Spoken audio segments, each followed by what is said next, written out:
Welcome, and hopefully you're having a wonderful day. Fortunately, you are stuck with me again. Uh, Marco will be back hopefully next week. He unfortunately had a few more doctor's appointments.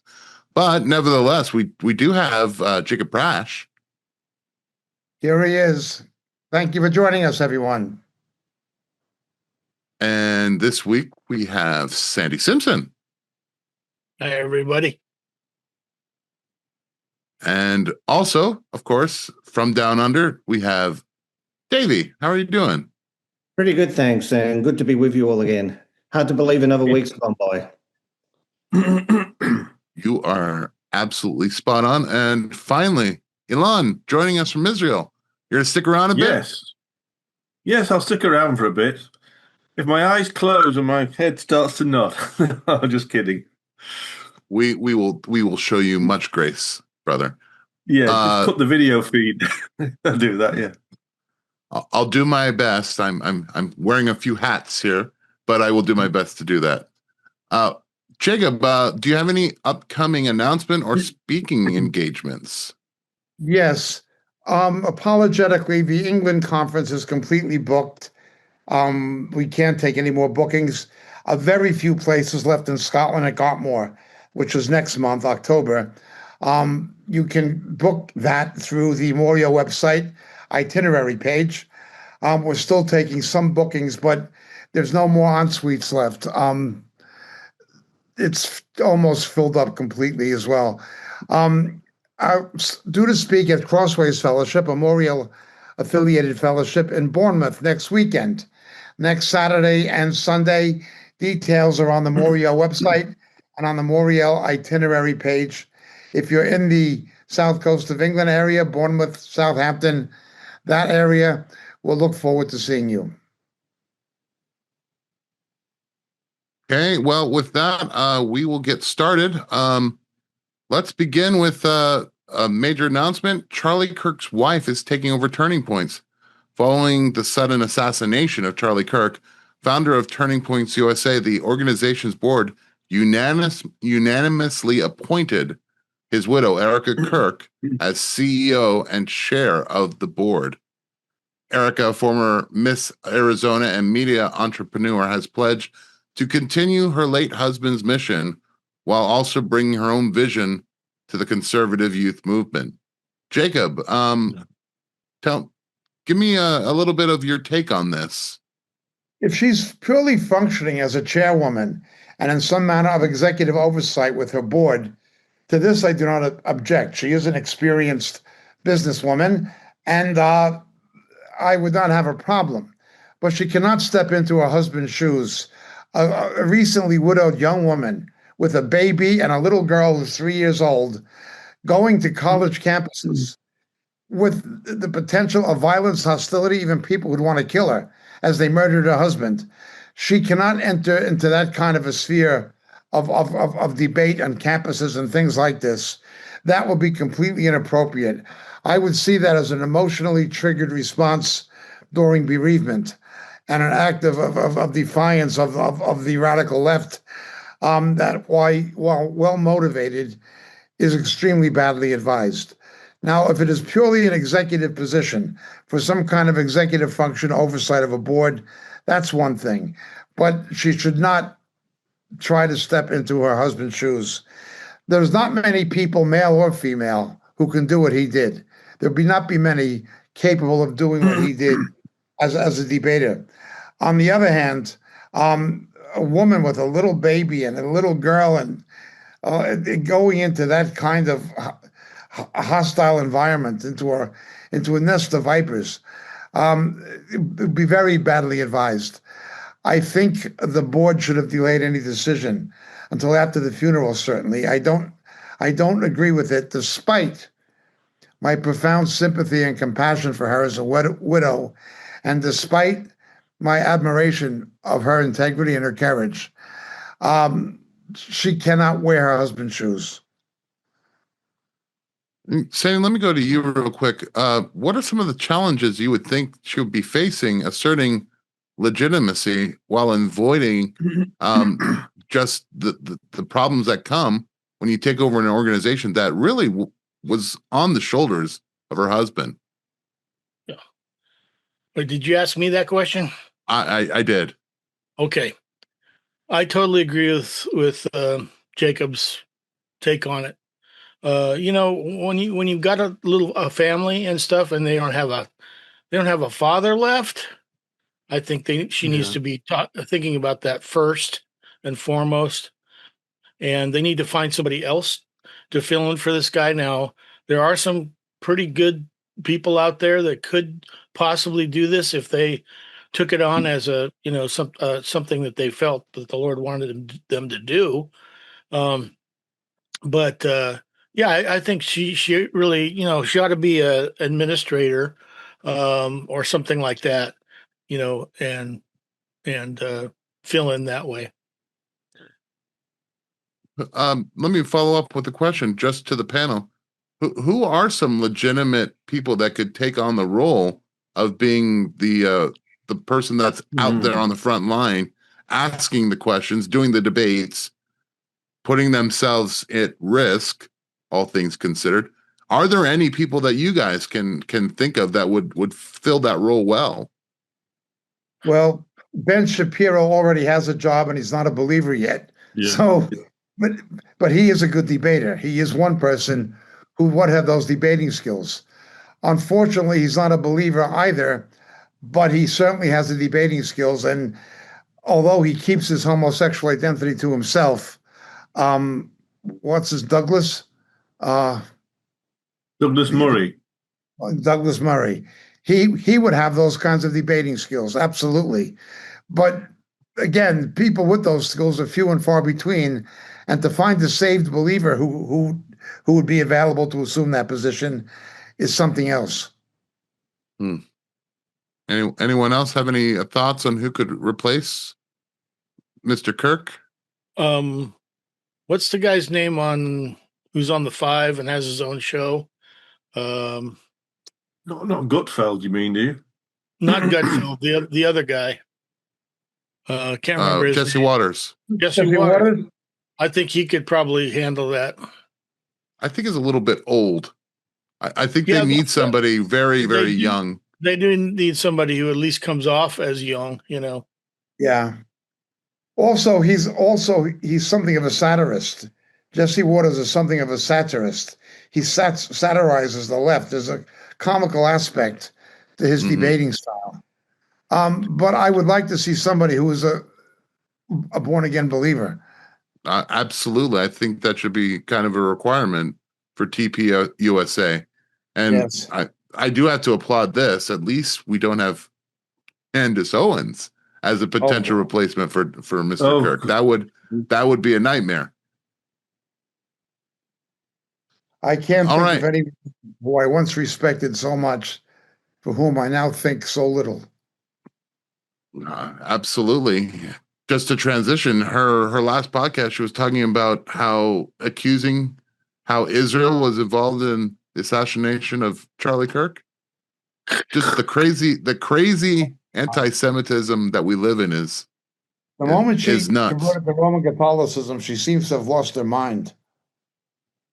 Yes. Well, you have to be out of your mind to accept some of their practices and doctrines. Yes. So I think the out of the mind started even before. Yeah. Yeah, there had to be something wrong with her for some time. Moving on, I wanted to talk a little bit more about Charlie Kirk's assassination, because this is a little bit disturbing to me that the FBI, which, let's just go to the beginning of this year, lost a lot of credibility with the open and shut case of the Epstein suicide, I guess. And now it's an open and shut case, even though we have some interesting side notes to the investigation of Charlie Kirk's assassination. Call it a patsy, call it a distraction, call it a disturbed man seeking attention. Let's talk a little bit about George Zinn. For those that don't know, George Zinn was the man that we saw instantly once the assassination was done, being arrested. And what's interesting is he went up and said, "I shot him, now shoot me," to the authorities. Now, one of the other bullet points that I will bring up is the fact that when the police took him into custody, his phone had child sexual abuse images on the phone. Yes. So my question is, why would someone like George Zinn falsely claim responsibility for shooting him if he didn't commit it? Why would he do that? Yeah. First of all, an expression of his own hatred, just wanting to identify with the killer, who was a proxy for his own alter ego, if you want to call it that way, at a psychological level. That would be one. But there's also the question of mental health. While people who are given to child pornography or things of this nature are certainly evil, it's hard for me to not see them as somehow mentally disturbed. Criminal insanity.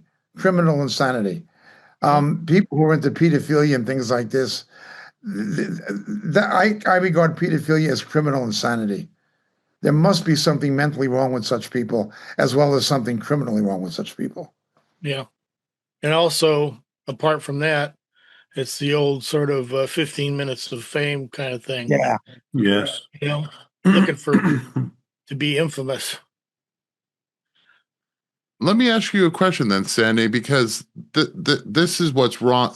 Kind of like I'm having cognitive dissonance with this.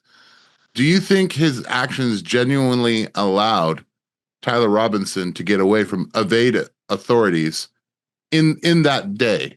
Do you think his actions possibly were a distraction for the authorities? I don't know. I don't know enough about the situation to know. You need some evidence. You can only speculate. You need some evidence. Yeah. Well, we're already talking about the exploitation photos on his phone, but it's strange again that what does that have to do with him being the killer of, or claiming to be the killer of Charlie Kirk? It just seems odd. It may have been divine providence that he said something so stupid, because it enabled the police to arrest someone and find that kind of evidence of criminal pornography. Yeah. And I'm glad he said it, because it caused him to be apprehended as a sex criminal. Absolutely.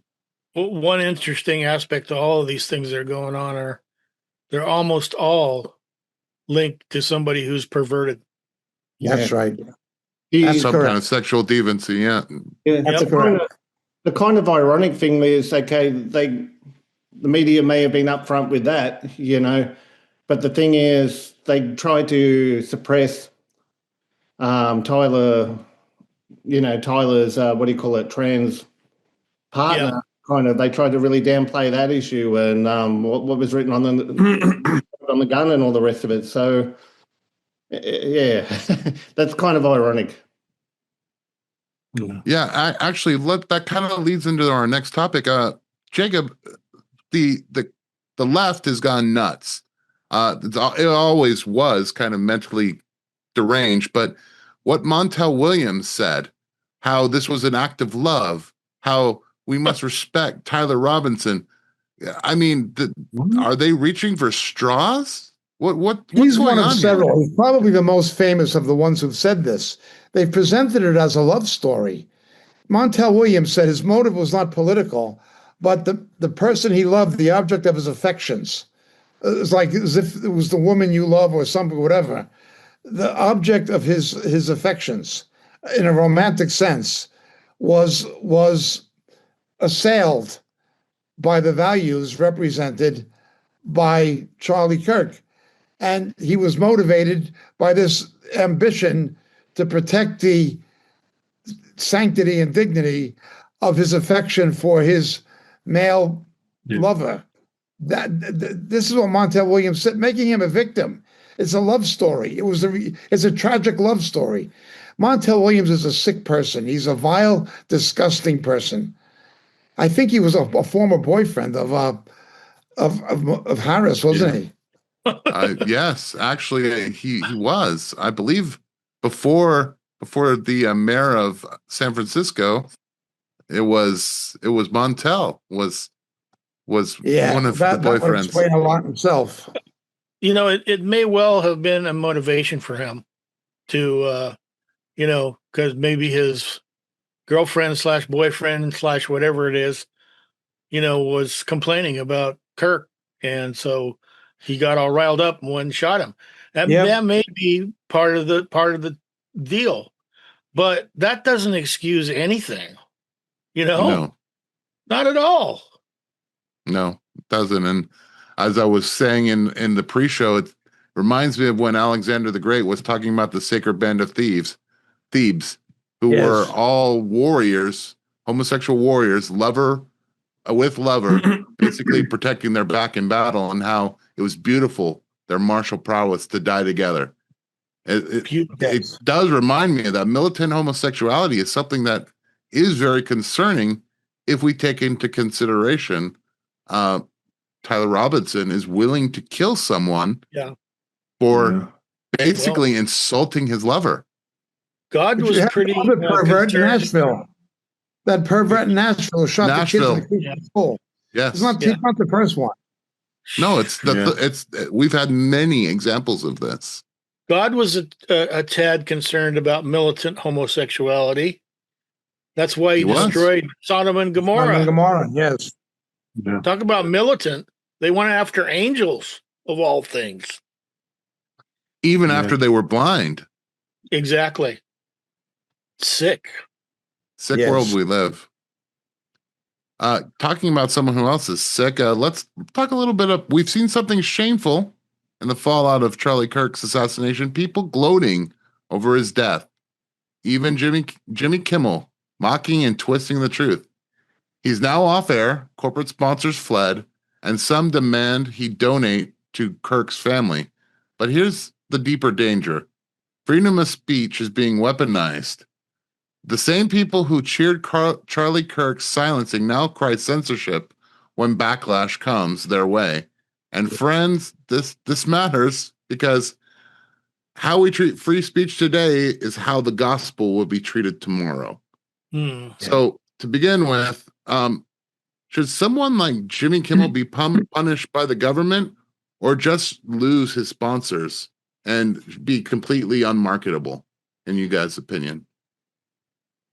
First of all, his critics said nothing, and not that I'm a fan of Tucker Carlson, but when Tucker Carlson was fired for telling the truth about COVID, not that I like Tucker Carlson anymore, they were all for it.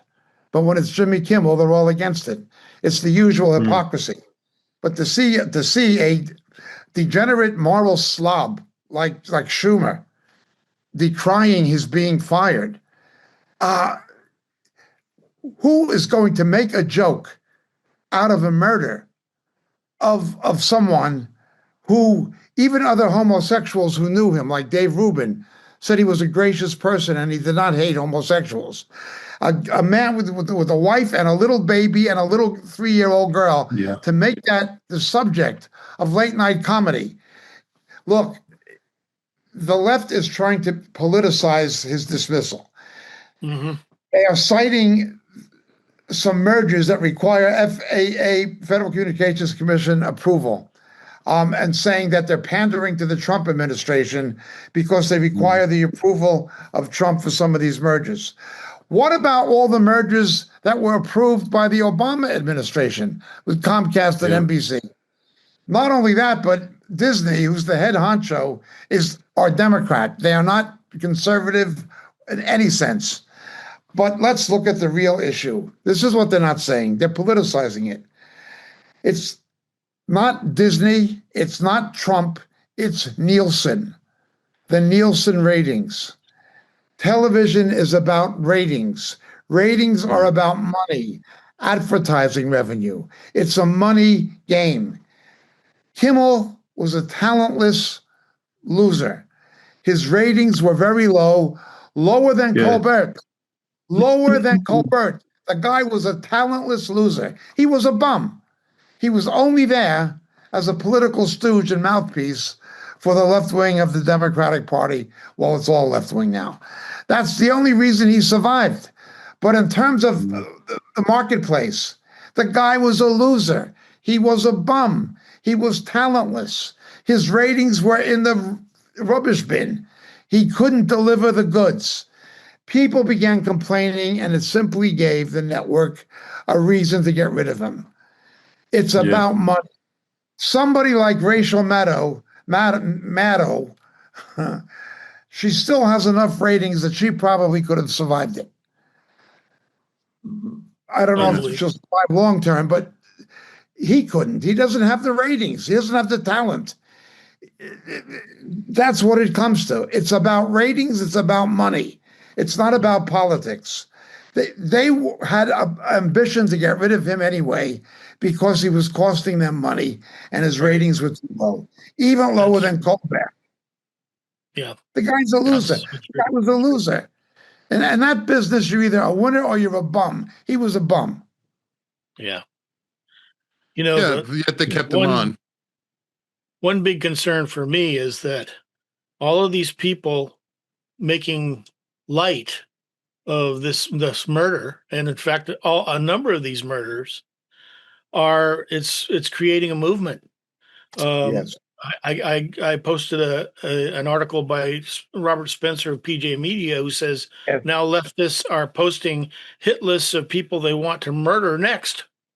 He says a lot of concerned people are sending me screenshots and dozens more. I appreciate the concern, but I'm not surprised, and I won't be going into hiding. We have to be louder and bolder now than ever, or else the demons who killed Charlie win, and they cannot win. The left is evil. The left is a gang of terrorists. If you have any lingering doubt about that, consider this. They were celebrating the murder of Charlie Kirk, but now leftists are making these celebrations look practically innocent. Hit lists have begun to appear in social media. Bloodthirsty leftists indulge their fantasies about which of their designated enemies they would like to see murdered next.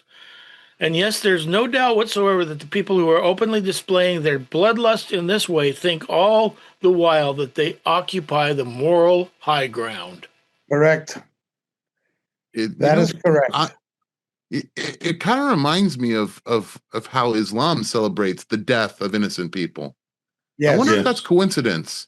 No, it's not. It's all the same demonic power back of these things. Same demonic power. Absolutely.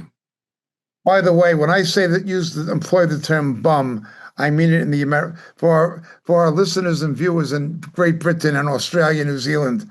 When I say bum, I mean it in the American sense. Yeah.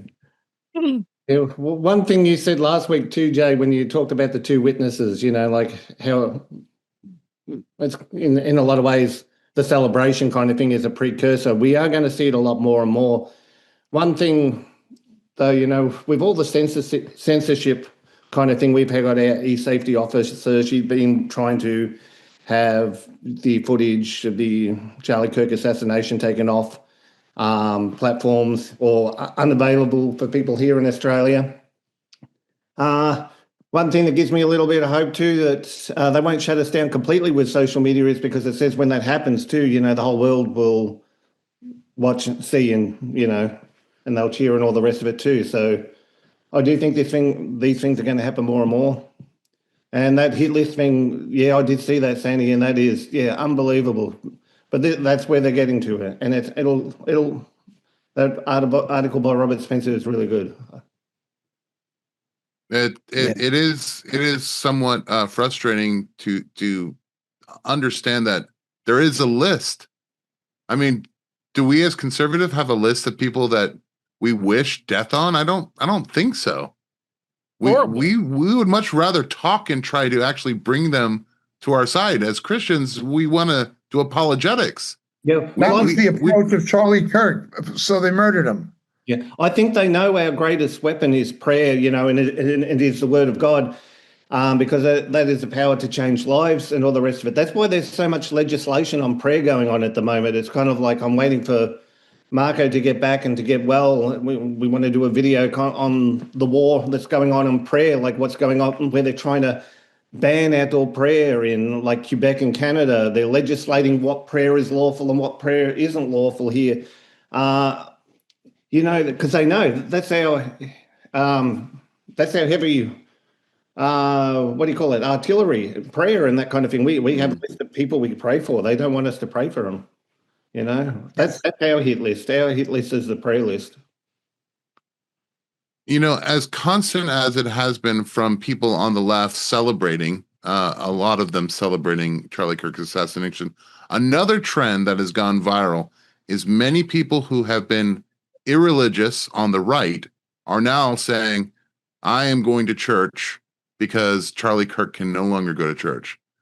Sandy, we talked a little bit about this, and let me ask you a question. A lot of people are now going back to the church for the first time, probably in many years. And what is the church what is the church going to be like that they're going back to? And can we expect to see a huge revival from this, all things considered? I don't think so. I'm sorry. I'm very skeptical about that. That's not the reason to be going back to church. I mean, you need to be repentant and recognize that you need the teaching and the Bible and everything else. You don't need to be slain in the spirit. You don't need the rock music and all the stuff that is in the churches now. And then you find a lot of these people, when they're talking about going back to church, they're talking about going back to the Catholic Church. Yes. Whoa. And Fox is very, very influential in that because so many of them are Catholics, and they're always having Catholic priests on there. Yes.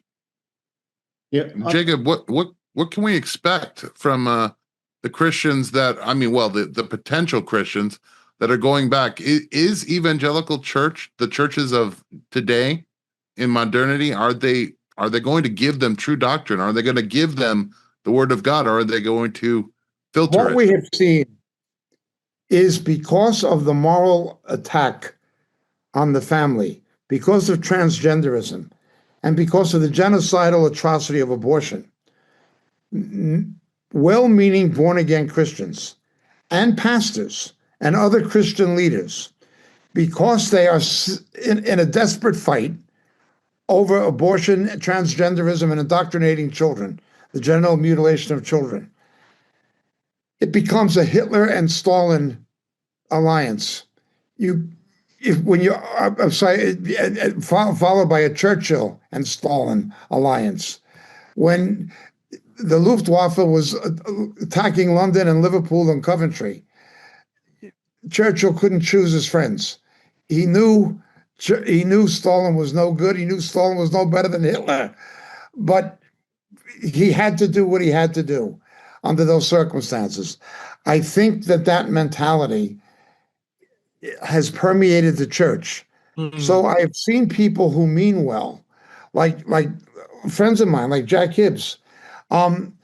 He will forge links with even dominionists or people with very wrong doctrine simply because they share his moral convictions and see the need for being salt and light and a political activism to try to protect the children and to try to reverse abortion and things like this.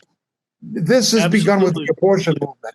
When evangelicals were making alliances with the Roman Catholic Church because the Roman Catholic Church said they're against abortion. Well, there's a convent, just one convent in Tuam in Ireland. They found the skeletons of nearly 800 babies buried in back of the convent. Yeah, the Catholic Church is against the murder of the unborn. Let the babies be born, then we'll kill them. You know what I mean? It's a misplaced alliance.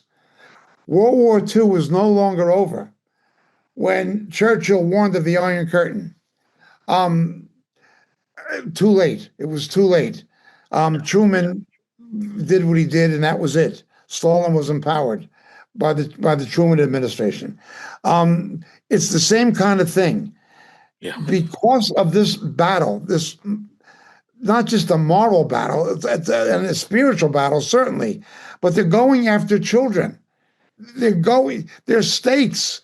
that will allow the genital mutilation of children surgically without parental consent. Yes. In the heat of this battle, you can't choose your friends and allies.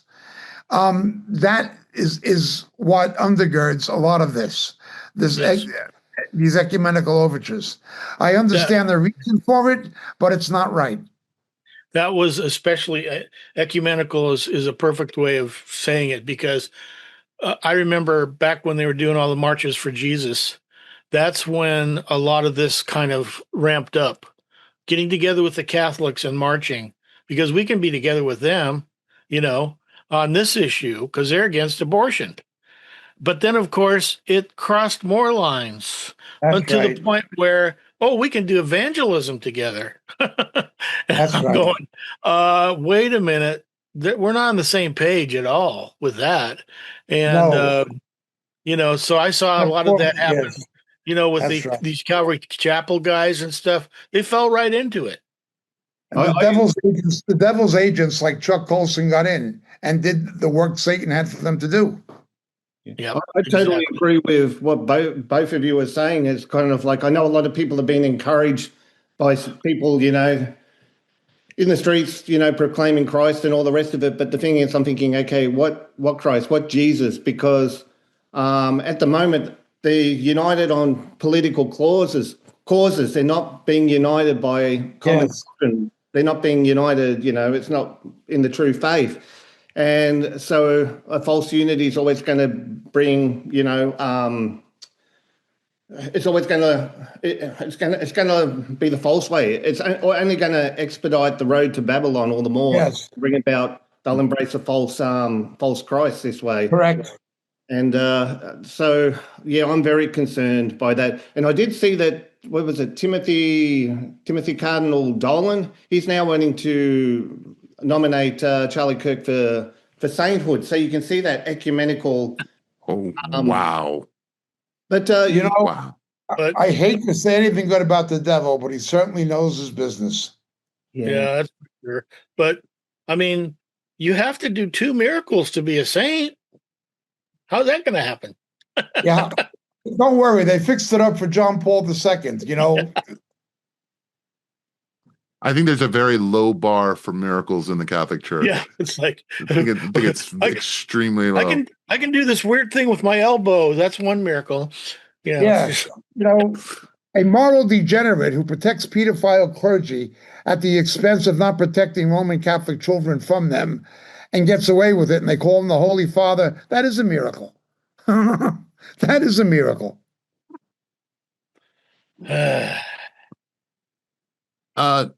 I'll ask the panel, alliance with the Roman Catholic Church, it strikes me as being very much kind of like Ahab and Jehoshaphat. You have a false kind of unity with a person that is not really preaching the gospel, i.e. the Catholic Church, and you have someone who's a sincere believer trying to link up with them.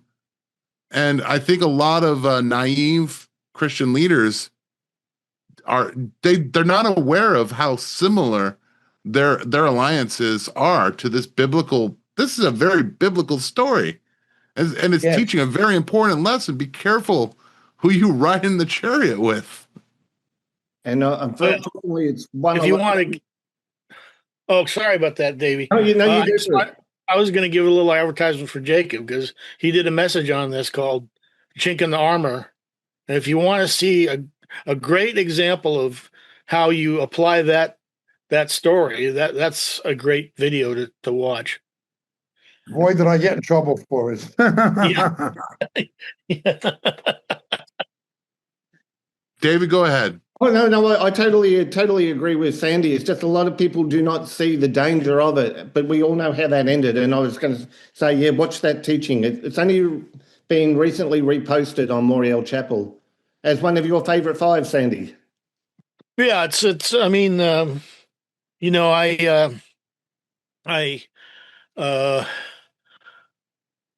posted it up on my site, and it was posted up on Mooneyies TV a long time ago because that's the conference that I helped organize in Hawaii, and Jacob was one of the speakers. And yeah, and as I was sitting in the pew in the main Calvary Chapel, and he brings up this teaching and says, "I love Calvary Chapel. I love Chuck Smith, but there's two problems with Calvary Chapel that's going to bring it down. Number one, nepotism, and number two, hanging out with the wrong people."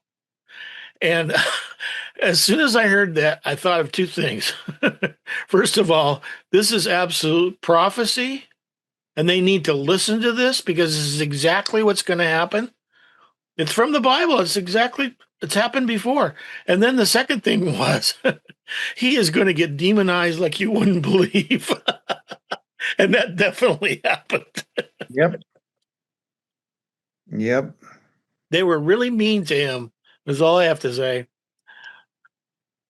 That's okay. But that's still a great video. And all of the videos from that conference are excellent. If you ever get a chance, I've got them all up on my site. So Awesome. I think Jay's back with us. Yes. Yes. there he is. Sorry about that. Had to adjust the camera real quick. Did you get to the breaking news? No, I was just about to, and then I saw you putting your headphones back on. I'll let you do it. So, reaction from the panel, real quick. Breaking news is Donald Trump from Air Force One is calling for Ilhan Omar to be removed from Congress. Thoughts? She should be denationalized and deported Yes. back to East Africa where she belongs. Yep. Exactly. And we should find out if she's married to her brother, if she illegally married her brother, because she's a heathen, you know. Somebody's asking a question. Do you consummate your marriage to your brother? You know, they should ask you that question. Did you marry your brother? And is the marriage consummated? The left lets her get away with anything. That woman is reprehensible. But J. Paul and Tliab are just as bad. Yep. And Alejandro Ortega-Cortez and that Presley from Massachusetts are no better. Yep. Yeah, I believe it is confirmed that she married a brother. I was just having a look. Yeah, it is immigration fraud. But yeah, my first reaction was, yeehaw! You know, it's good to have some good news like that. I'm glad he said it, but I fear, to be honest, that it is just words. I want to see action. I want to see her removed. And Ken, he has a president, he can call for it, but doesn't the Congress have to actually vote to remove her? They couldn't even censor her. So I don't because of Rhino Republicans, they wouldn't even censor her. Exactly. So you know what hope is there? And of course they're going to trot out the old, well, you're weaponizing the government, you know, which I always laugh at. They'll make an Islamophobia issue and a racial issue and so forth. Exactly. You're all Islamophobes. Actually, you all saw the footage of her inside the church and what she had to say about Charlie Kirk recently, did you? I did. The vulgarity was disgusting. It's unreal. Who said what? Ilhan Omar? Yes. Yes. You can't repeat what she said, but she said it in a church. So what's she doing in a church for starters? Well, yeah. You mean, I assume that you meant like a mosque. Nope. You know, church. You had the mayor of Dearborn, Michigan, telling a Christian to get out of town because he took offense at the Christian. A Muslim mayor of Dearborn, Michigan, coming to the United States and telling a Christian he had no right to be in the town. These people need to be denationalized and deported. Radical Muslims who've immigrated should be denationalized and deported, and any who are born in the United States and are citizens should be removed from public office. This should have happened after September 11th. Unfortunately, Bush and Cheney were in the back pocket of the Saudi Arabian government. Yep. Elon, I want to get you involved on this question. Now, when you are looking at people like Talib, like Ilhan Omar, in the highest office of the United States government, I mean, what do you think having to deal with the idea of the mind virus of radical Islam where you live?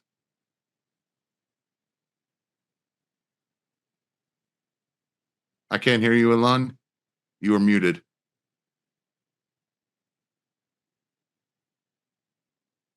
Still can't hear you. Can't hear you. While Ilhan tries to work on his audio, hopefully he'll have that soon, I will punt that question to Jacob. Rephrase it. From a person that has lived in Israel, who has seen Yes. what Islamic fundamentalism does, even the snake that gets in, like, does the Knesset have issues like this where radical Islamists and apologists make it into the highest government There office? are left-wing parties in the Knesset that combine communism with Islamism, similar to the leading Democratic candidate to be mayor of New York City, similar to Muammar Gaddafi, similar to the Ba'ath Party of Saddam Hussein and of Assad in Syria. This combination of communism and Islamic nationalism is not something that's new. The Ba'ath Party was founded upon it. Gamal Abdel Nasser went into a version of it in Egypt. And now you've got somebody trying to be the mayor of New York City. Who's that? The mayor of London is virtually that. Muammar Gaddafi was a version of that. So that is what is happening. In Israel, there are political parties of the extreme left with Arab members of the parliament who have that ideology. They combine Islam with communism. And there's this few self-hating extreme left-wing Jews who are sympathetic. Yes, there are. All right, go. Yeah. You're here. So, Ilhan, why don't you go ahead? I'll rephrase the question to you. What does it make you think when you see the infiltration of the United States Congress with such people as Ilhan Omar and Talib? Yeah, well, you realize there's something wrong with the selection process, don't you? It's horrifying that you get people who are openly treasonous, actually, being allowed to hold seats in the government.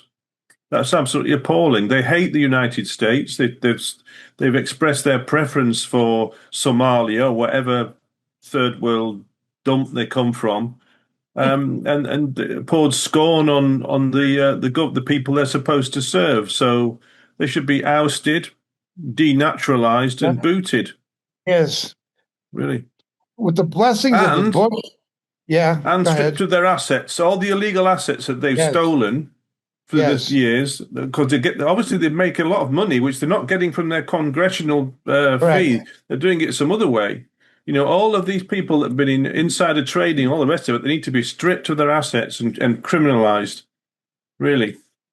With the blessing of the political establishment, of both parties. Of course, Bush and Cheney, certainly Clinton, certainly Obama, certainly Biden. These people were fished out of a sewer in the Islamic world so they could turn Minnesota into a sewer. And they're doing it with the blessings of George Bush and of Bill Clinton, of Hillary Clinton. That's what they're doing. Yeah. Let's move on to the next topic. Jacob, this week marks Donald Trump visiting where you are, the UK. He was wrapped up in a historic second state visit to the United Kingdom this week, marked by pageantry and a huge economic investment deal. Still, there's simmering tensions. Obviously we have King Charles on one hand, also Keir Starmer. Why don't you give us your take on the royal visit this week? I think it is a case where what is seen is a diversion from what is not being seen. Yeah. The pageantry that took place at Windsor Castle grounds and all of this kind of stuff put on a nice show. They made much capital out of the fact that it was the first president who had 2 state visits by invitation to Great Britain, to England. Okay, that's what everybody saw. He stayed in Winfield House, a very salubrious mansion in Regent's Park in London. That is the official residence of the American ambassador. So he actually went into London, but there were not the demonstrations in London that people wanted. It coincided with the Uniting the Kingdom demonstrations, Yes. almost. So the demonstrations that took place were not anti-American or anti-Israel. The opposition was little, although a pair of clowns tried to project something about Epstein onto the castle walls. Remember, the Epstein thing is as big a deal in England as it is in the United States because of Prince Andrew. Yeah. It's a scandal. The royal family were key not to participate in. But there were 2 deals taking place. One was maybe a $200 million deal, £150 million technology deal. Great Britain has always punched above its weight in science and technology. It always has. So many of the things that we see were British invented or were joint American-British invented, right down to DNA, Watson and Crick, one American, one Brit. The technology used in video games and supercomputers, that initially came from Great Britain. Now, these things were perfected and further developed in America.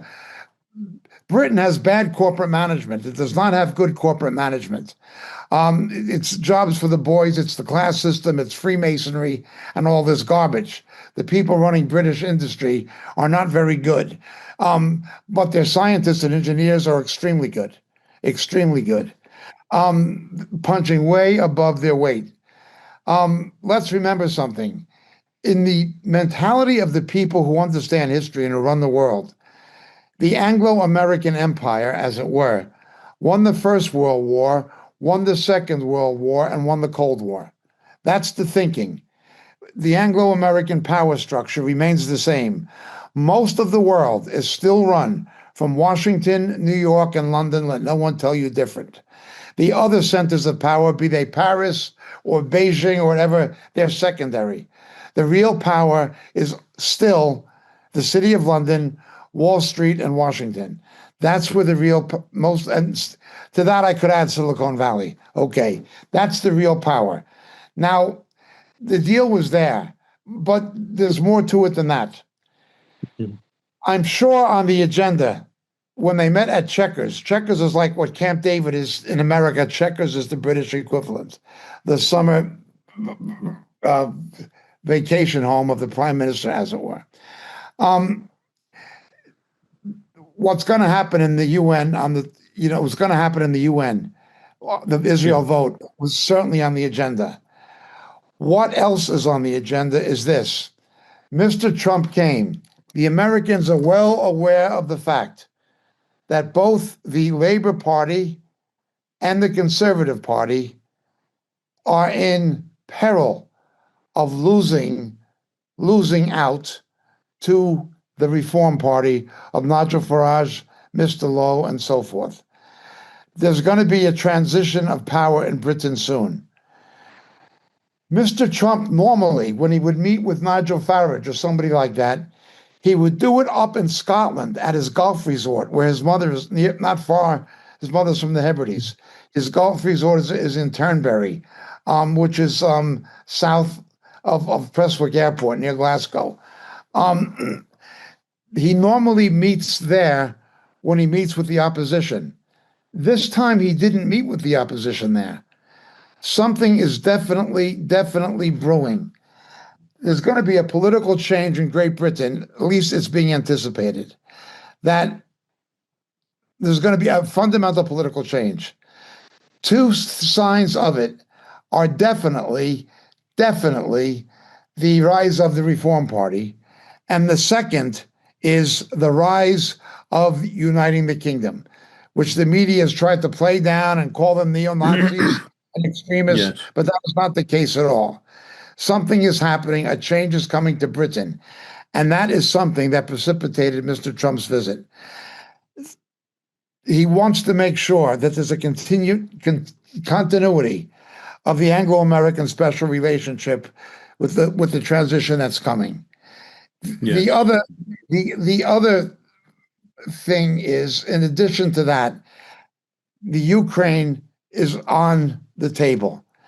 The latest Russian incursions with drones into Romania and Poland are a bigger issue than is being talked about. Mr. Trump has made some statements that Putin is disappointing him in things. He's showing what some would interpret as a weakness towards Putin, except that those sanctions are doing a job. And a lot of this drone technology is coming from Britain and America. It is eroding the Russian economy by destroying its oil drilling and refining capacity and shipping capacity.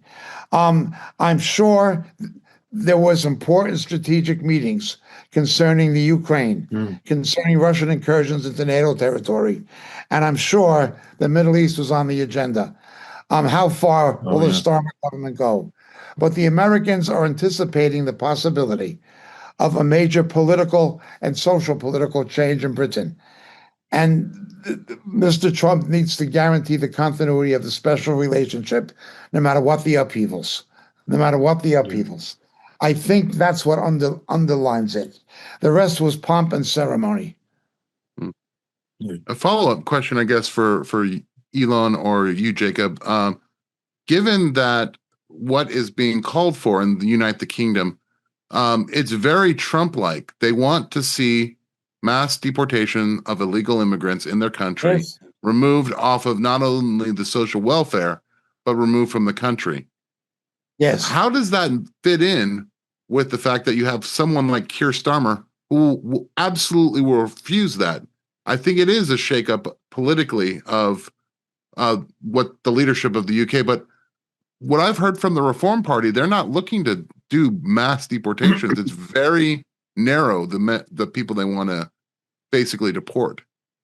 Well, like Mr. Trump, you begin with criminals, human traffickers, narco-terrorists, okay? In Britain, they want to deal with radicals first, okay? You want to get rid of the most dangerous ones first. So it very much parallels the kind of strategy that you see in the United States. How far it will go is another question. Remember, in the United States, because of abortion, killing 53, 54 million babies, the United States is reliant on immigration, okay? Is reliant on immigration to replenish the population. Japan, China, Russia, and Europe are all in population decline. The United States has an advantage that Hispanics assimilate and Americanize within one generation, okay?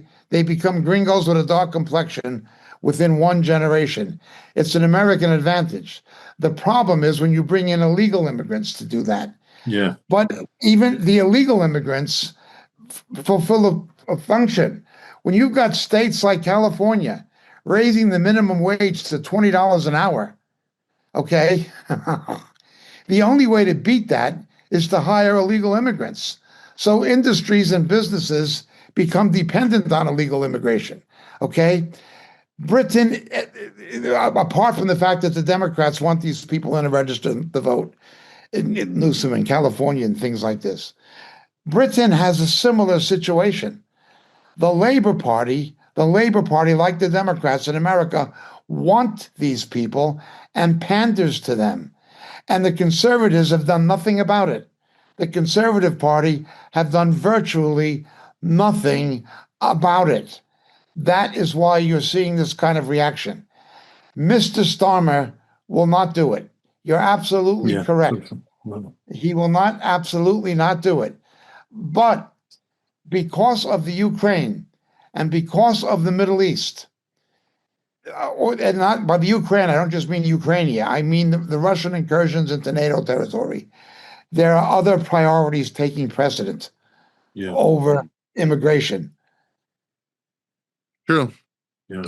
And to speak about it, we wanted to talk a little bit about the fact that, yes, Russian planes, tensions on NATO's eastern flank have spiked following Estonia has described a brazen violation of its airspace.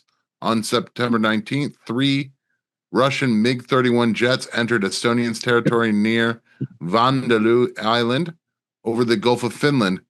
The aircrafts had their transponders turned off, filed no flight plan, and ignored radio contact. NATO scrambled Italian F-35s to intercept. This is very provocative of the Russian Very government. provocative. Very provocative. On one level, if I was just to take what the media is saying, I would say that Mr. Trump is displaying, if not a weakness, certainly a naivety about Putin. Okay? Now, of course, the Democrats are saying Putin is his puppet master. I don't believe that. It would seem, however, that he is being that way. However, the other side of the coin is he's told India, if you keep buying oil from Russia, we're going to put an embargo and we're going to put tariffs on India. Don't watch what Mr. Trump always says. Watch what he does. Yes. He's waging economic war against Putin, for sure. But he's a businessman. He's a businessman. Mr. Trump understands. Mr. Hegseth understands. They understand that, and the Secretary of State, Marco Rubio, understands the way the Soviet Union was defeated and collapsed was not by a shootout, but by economic implosion. Economics. Yep. Yeah. Mr. Trump is a businessman. He fights like a businessman.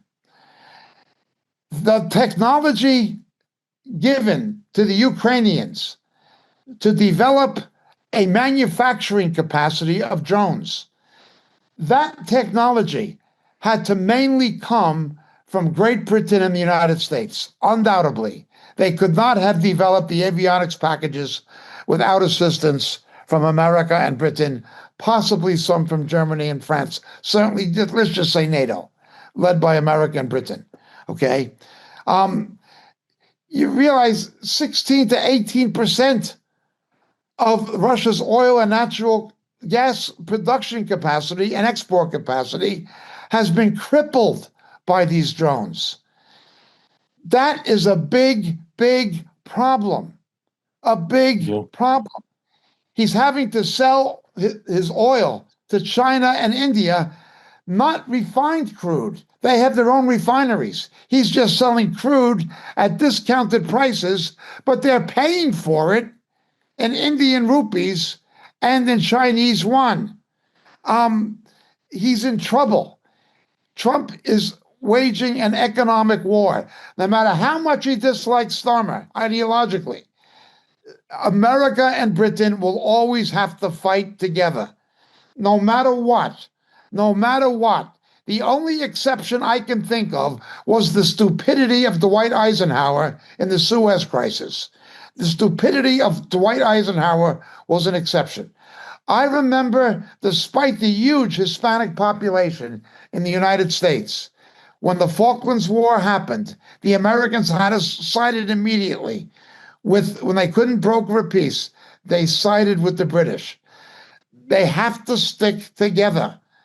Even when the politicians and leaders don't like each other, they know we won the First World War, we won the Second World War, we won the Cold War, and we can win the war on Islamic terror.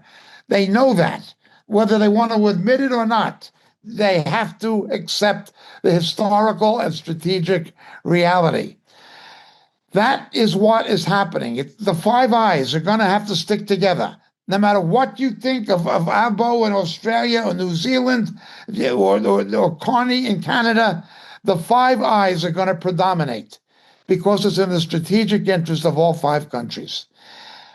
Mr. Trump is waging war. Now, how do I know this? because the Soviet foreign minister said, we are at war with NATO. And if you're not at war with America, you're not at war with NATO. It's just that Mr. Trump is fighting it the way he knows how to fight, economically. He's doing what Thatcher and Reagan did, bringing it down economically.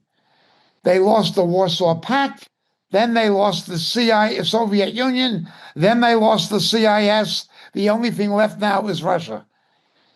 Putin, however, only has one weapon, and that is saber rattling. The situation is dangerous.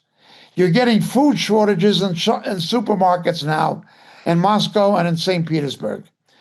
The Russians have lost, get this, that the Putin government has admitted 300,000 fatalities, 1 million casualties.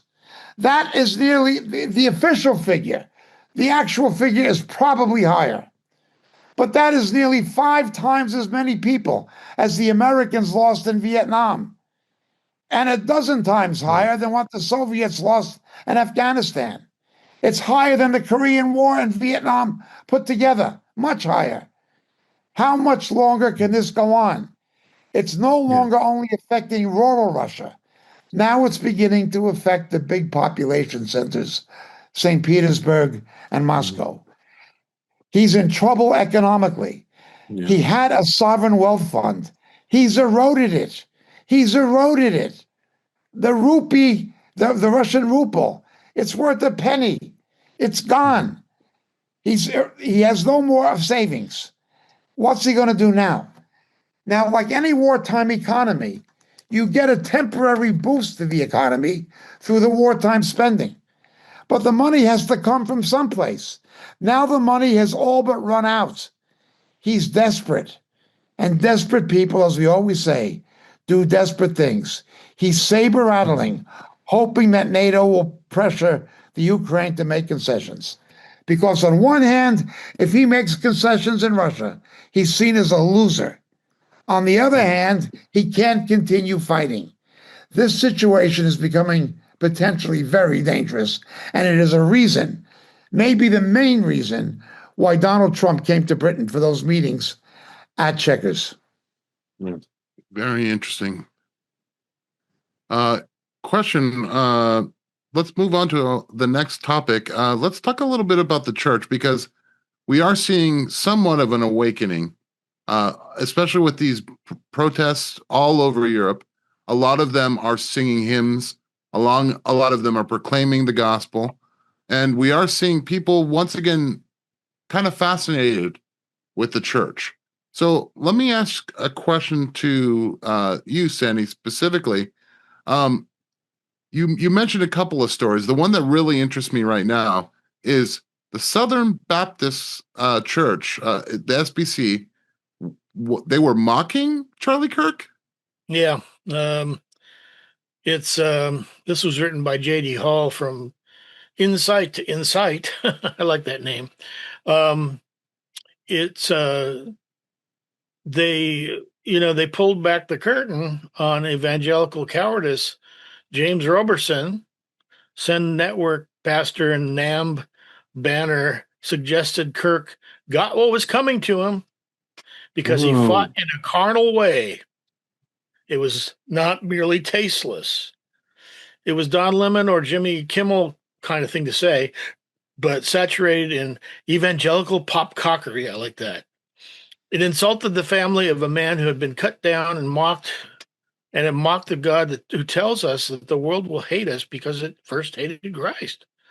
That single comment exposed the entire machinery of the Southern Baptist Convention, not because it was shocking, but because it was so predictable.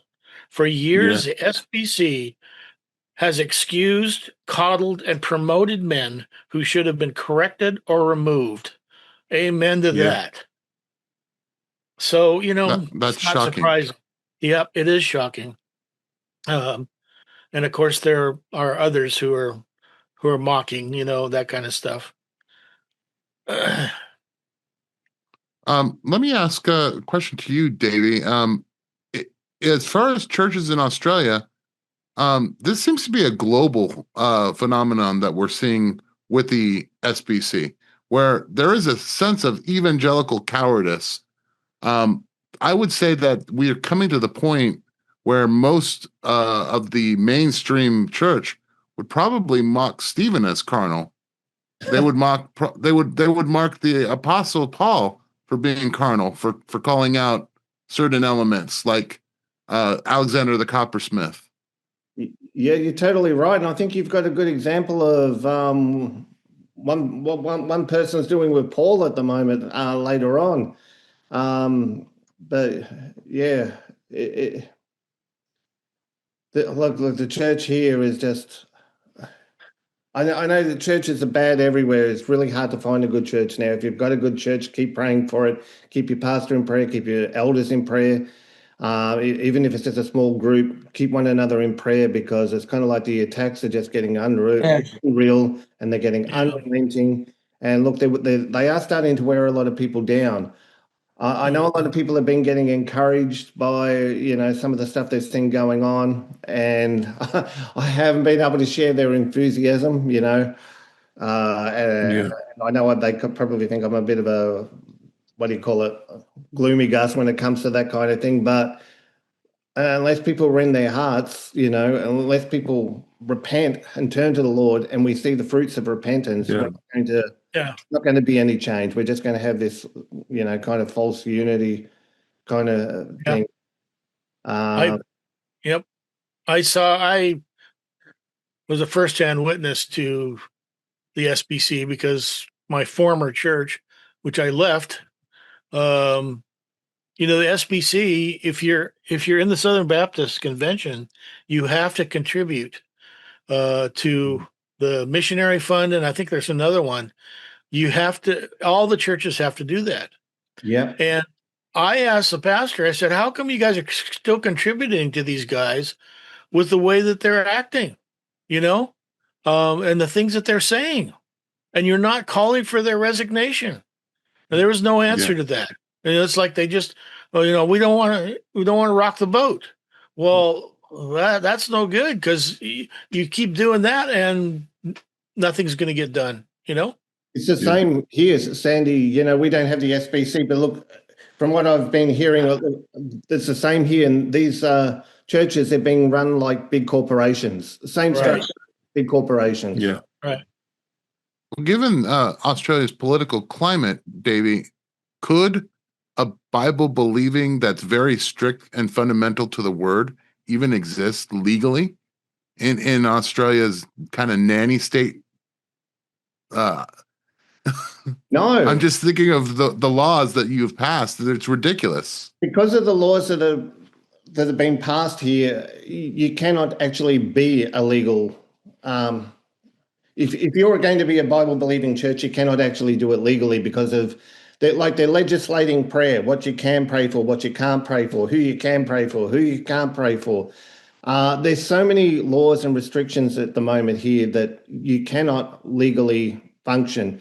The true church here has to be underground to a certain degree. It is underground. You may find some good. You may find a good church, still in the denominational structure. That's going to be very rare. They're going to be very, very few. And I probably couldn't, if I was to count them on one hand, I'd still have a few spare fingers. It is kind of that bad, where they'll still preach the word faithfully and all the rest of it, but they're in danger. They are violating, laws that could actually be, This is the way it got to be in Hawaii when I was out there. And people would say, can you recommend a church? And I literally couldn't. I could think of maybe 2, maybe 3 that I could actually recommend. It was horrible. Everything was apostate. And I can't tell you how many times we received messages from people asking Moriel, where's a church where's a fellowship that I can get with? Right. It's heartbreaking, because there's so few places that we can point to and say, we know that they're solid. We know that they're not going to teach false doctrine. They're not into dominionism. I mean, pick your flavor of heretical theology, And Yep. that seems to be the norm rather than the exception. Years ago, I started a page where I was going to list recommended churches in every area, and I quit it because so many of them, became traitors. They dropped off, and you can't keep up with them. All of a sudden, you find out, oh, the pastor went to an emerging church thing, and he came back with an entire new plan for his church. Yeah. Have the same problem over here as well. I was going to go to you, Elon. So obviously, you have the same problem with a lot of the NAR in Israel it's at this point. absolutely rife over here. Yeah. There's most of the big name congregations that you might read about, the big ones that are more well known in the West. They're usually charismatic or something like that as well, but they're nearly all of them either NAR affiliated or just outright NAR. Yes. Yep. I mean, it's and there's very. Then you've got, on the other hand, you've got the Reformed on the other side of the aisle, and you don't hear about them so much, but they suffer from, of course, all the same problems that Calvinists have. Yep. You know, you get them all fans of R.C. Sproul and A.W. Pink and all that kind of crazy. Exhaustive determinism and that kind of thing, and so that actually all damages the gospel proclamation as well. I mean, there are exceptions. Yes, there are some people who are Calvinists. There are exceptions to it. You do get this. I mean, I've actually come across people. You know, they describe their evangelism as going out looking for the what's the word? The lost sheep that. The elect. They're fishing for the elect. Yes, that's right. You know, and all that kind of thing. You think, oh no. I've always had the impression that A.W. Pink moved away from the extreme Calvinism when he got older. He didn't hold it as much when he got older, I don't think. I can't tell you enough. I can't really confirm or deny on that one. So I'm not a deep reader of Pink, really. It's not my kind of. Okay. You know. Anytime you see a church, the pastor starts to use commentaries from and like promote books by people like R.C. Sproul and John MacArthur and all these people. Right. You know that church is going down. That's right. Yeah. Yes. That's right. And I have been praying for Israel for many years. Because I've been so concerned about how the NAR has gone all over the world and absolutely ruined churches.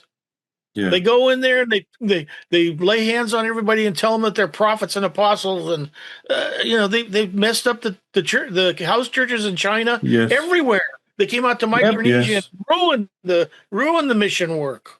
The enemy poison in Israel is called tikkun. Tikkun is the messianic version of the NAR, and it is prominent in Israel, unfortunately, but it is a lethal toxin. It is, absolutely. And the Tikkun have been, obviously they're not so close friends now, but they've been close friends with Mike Bickle, Michael Brown, all of these kind of people, even people like Rick Joyner they've had connections with. Lovely. Che Ahn, of course, is another one. Francis Chan. They're all linked with all these crackpots and false teachers. Tikkun's awful, but it's got branches all over the US as well. And though they're not very big compared with like the network of Che Ahn or somebody, Tikkun do punch above their weight because they use their Israeli-based kind of status as to give themselves some street cred. But that Che Ahn's running for governor of California, right? Oh, no. Oh yeah, I saw that. I thought, well, which could be worse? Someone like Gavin Ponscombe and his awful leftism, or Che Ahn who talks to his dead mother. Yeah. which one would you rather have? I mean, I don't know. I live here, so They're all I kind of nutbags, all of them. yes. You know, Yeah. and I mean, they're just everywhere. Yeah. And they've all been influenced by Wagner, Wimber, uh, Yeah. Toronto Blessing, Brownsville, Yeah. Bethel, all this. They're all influenced by the same people. They're all reading the same books that unfortunately most Christian bookstores sell, you know, in bulk. Yes. And, we challenged years ago Lifeway. We Yeah. checked out what they were selling, and we couldn't believe some of the stuff they were selling. I mean, pro homosexual stuff, pro Mormon, Yeah. but we challenged them, and basically their response was, well, people are wanting to buy it, so we have to make it available for them. And I'm like, what? And I Yeah. went into a bookstore in Guam, and I went in there, and they had probably about a 6-foot section of one bookshelf that was all Benny Hinn books. Oh, And so I went to the manager, who was a reformed, Presbyterian, and I said, I handed him a piece of paper. I said, "Here's the false prophecies of this guy. He claimed that all the homosexuals would be dead in the 1990s. That Castro was going to be dead in the 1990s. He's got all these false prophecies that he never repented of." And so I handed it to him. They said, "Okay, well, we'll check it out." So I came in about a couple of weeks later, and what they had done is taken those books that were basically face out, and they put them all together spine out. So there was more like about a foot of books. Yeah. But they didn't take any of the books off the shelf. They just Yes. made it like, I couldn't believe it. Well, who wants to throw away money? Well, yeah. I mean, books are money. that's what they're in it for. And I had a friend who was a salesman for Sparrow Records and a couple of those big CCM labels back in the day. Yes. And he used to go into these bookstores, Christian bookstores, and also regular record stores and bookstores.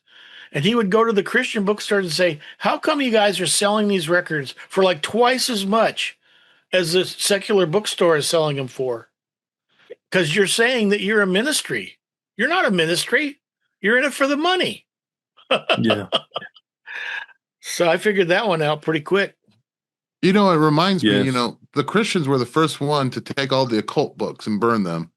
But we are so Yeah. reticent to burn books today that lead. I mean, some of the doctrine of the NAR and the Seven Mountain Mandate of the Dominionists, Yeah. it's just as bad as the early Christians dealing with, all of the bad doctrine then. Yeah. Specifically, I mean, I think we need to be more forceful and not care about the money in the books. Yeah. Yes. I mean, if they're going to be a ministry, be a ministry. I knew one bookstore on Oahu that finally got rid of all those books, all the Osteen books, all this garbage.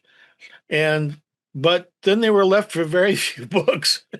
Yes. Because, they're selling older stuff and stuff by us, but people didn't want to buy, they didn't want to come in. They lost their bookstore.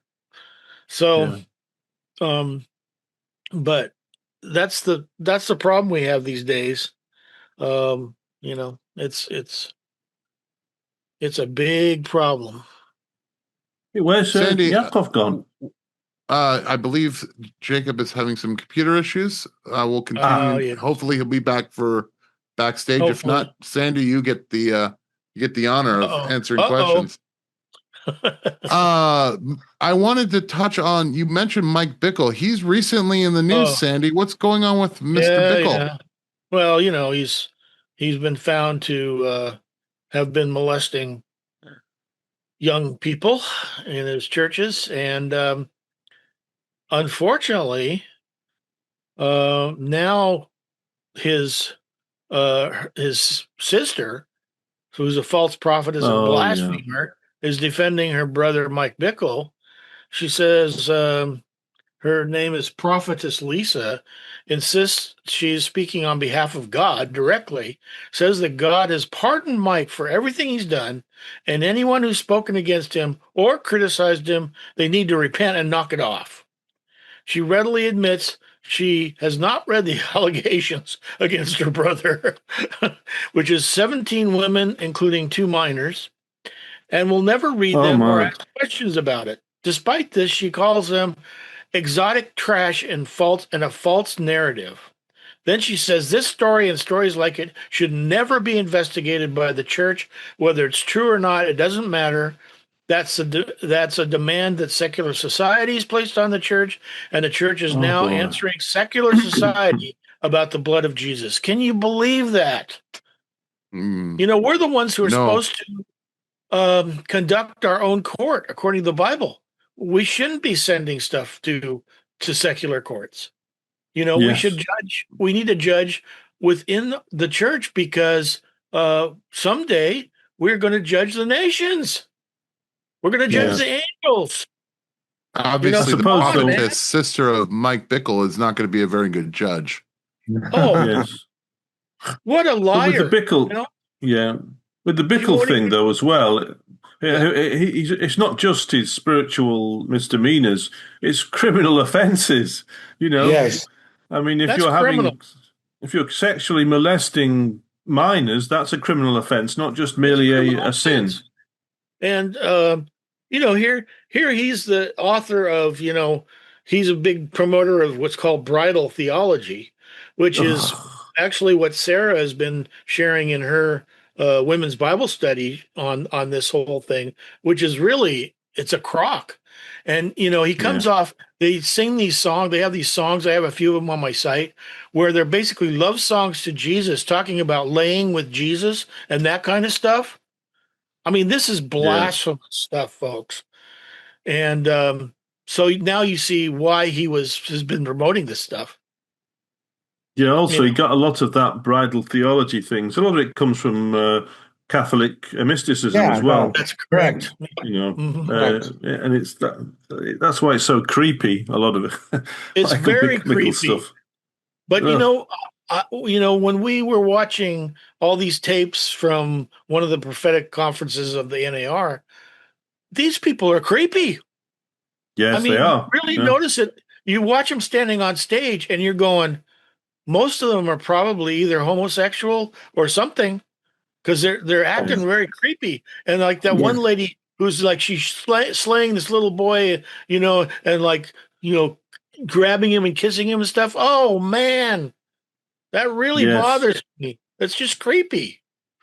That one. Do Yeah. you remember that video of Heidi Baker and she's That's the supposedly imparting That's a Heidi legacy? Baker. Yeah. Oh. Yeah, And the up there kid's at screaming Bethel. on the floor, rolling around in agony, and Yeah, he's screaming, and she's just saying, "Legacy, legacy." You know, I think, whoa. One of my Yeah. favorite ones is a video that we put on the video that I did with Jacob and Mike Oppenheimer on Benny Hinn. And he's slaying all these youth on a stage, but there's one little girl who's watching it, and she gets afraid and runs away. Yeah, I'm not And I'm going, smart. yeah, Smart. that says Some it all. discernment there. Yeah. Yeah. Talk to me a little bit about the Mirror Bible.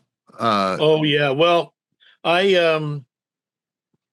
you know, I decided to go ahead and take a chance and put a video by a lady by the name of Melissa Doherty on my site. And she really has an excellent video called "I'm Shocked by How Many Pastors Are Using This Deceptive Bible."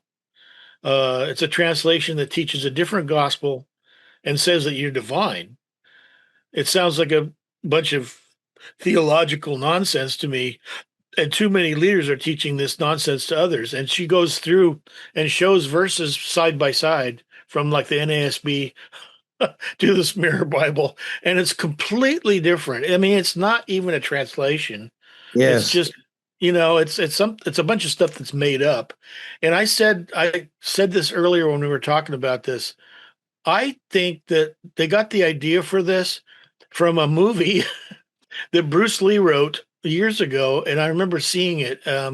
It stars David Carradine, and he goes on this journey to find this book, special book. And at the very end of the movie, he finds the book and he opens it up, and it's all mirrors inside of the book.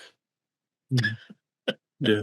In other words, you are the answer. You are, Yeah. you are God or whatever. You're totally right. There's Sandy. Look, I first heard about it probably 10 or 12 years ago when it first came out. A lady in our home group, her best friend actually got one of them given to her for Christmas, and it started changing her, and not in a good way, in a real bad way. And so this lady in our Bible study asked me about it, so I did some research in it, and you're right, it's all about self. It actually, not a full Bible too. It picks and chooses what books it has in the Bible. But the things I do remember for looking into it, it redefines sin as sin is failure to live up to your God-given potential. You know, all this positive thinking stuff. Sounds like Joel Osteen or something. Yep. Yes. Really dangerous stuff. And repentance is to co-know with God. It's kind of like, it's not turning from sin, you know, turning towards God or anything like that. It's, you know, to know what God knows about, you know, again, it turns it all on you. It's about self. Yeah, apparently, I mean, I'd never heard of this Bible until today, actually, because I mean, but the guy who supposedly, I use the word translated very loosely, is a universalist. So that would explain a lot of its weirdness. Yeah, Jacob, am I crazy to think that with what the Mirror Bible is teaching, it sounds a lot like on the day you read the Mirror Bible, you shall be as God? It has that element in it, but I had always thought that Eugene Peterson's The Message was the ultimate abomination. I was wrong. The Mirror is every bit as bad, if not worse. Yeah. Well, just when you think we can't go lower. I do not consider it to be a Bible. This one and the Passion Translation are vying for some of the worst right now, and of course the Message. But it's just bad, you know. And but a lot of people get into it and they don't know what they're even, and they don't realize that a lot of these things are hatched up by absolute liberals. A lot of times they are from either the United Church of Christ or United Methodists or the Episcopalians or somebody like that, you know, just totally off the beam, you know? Yes. Yes. Sandy, what about the LGBTQ cross? Oh, my goodness. I couldn't believe this. I mean, I figured this guy was tainted, but, you know, I ran across a story by Protestia, which says LGBTQ cross carried into St. Peter's Basilica. Pope Leo urges bishops to celebrate Pride Mass. These events are sponsored by Jonathan Tent, a pro-LGBTQ activist group dedicated to advocating for full acceptance, inclusion, and celebration of LGBTQ Catholics in the life of the church. The group is named Jonathan's Tent because they believe Jonathan and David had a homosexual relationship. Oh, what a surprise. Good boy. For the first time, always said that, yes. For the first time in history, a rainbow pride cross was officially processed into the heart of the Vatican after hundreds of LGBTQ Catholics attended Mass in St.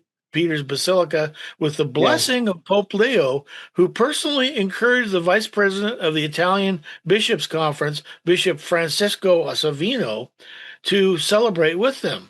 More than 1,400 LGBTQ Catholics and their families have descended on the Vatican over the last week, making a pilgrimage for the 2025 Jubilee, a major Roman Catholic event celebrated every 25 years. He sounds even worse than the last Pope, this guy. I know. I thought that was difficult. Yeah. Jacob, is this, I mean, what we're seeing, just when you think it can't get worse, it seems like the bottom of the floor falls out, and suddenly you're looking at, this is the falling away. It's I don't think it can get any lower. It's Ezekiel chapters 8 and 9. Yet Yes. greater Yeah. abominations than these will you see in the house Yes. of the Lord. Yes. Well, I mean, I thought John Paul was bad enough because, when he brought that statue of, I can't remember, I think it was Buddha into the church and invited all these witch doctors and stuff to get together. That was bad. Yeah. They canonized him as saint. He's the patron saint of pedophiles. Child molesters pray to him for protection before they violate a child. Yeah. I shouldn't be laughing, but that's just absurd.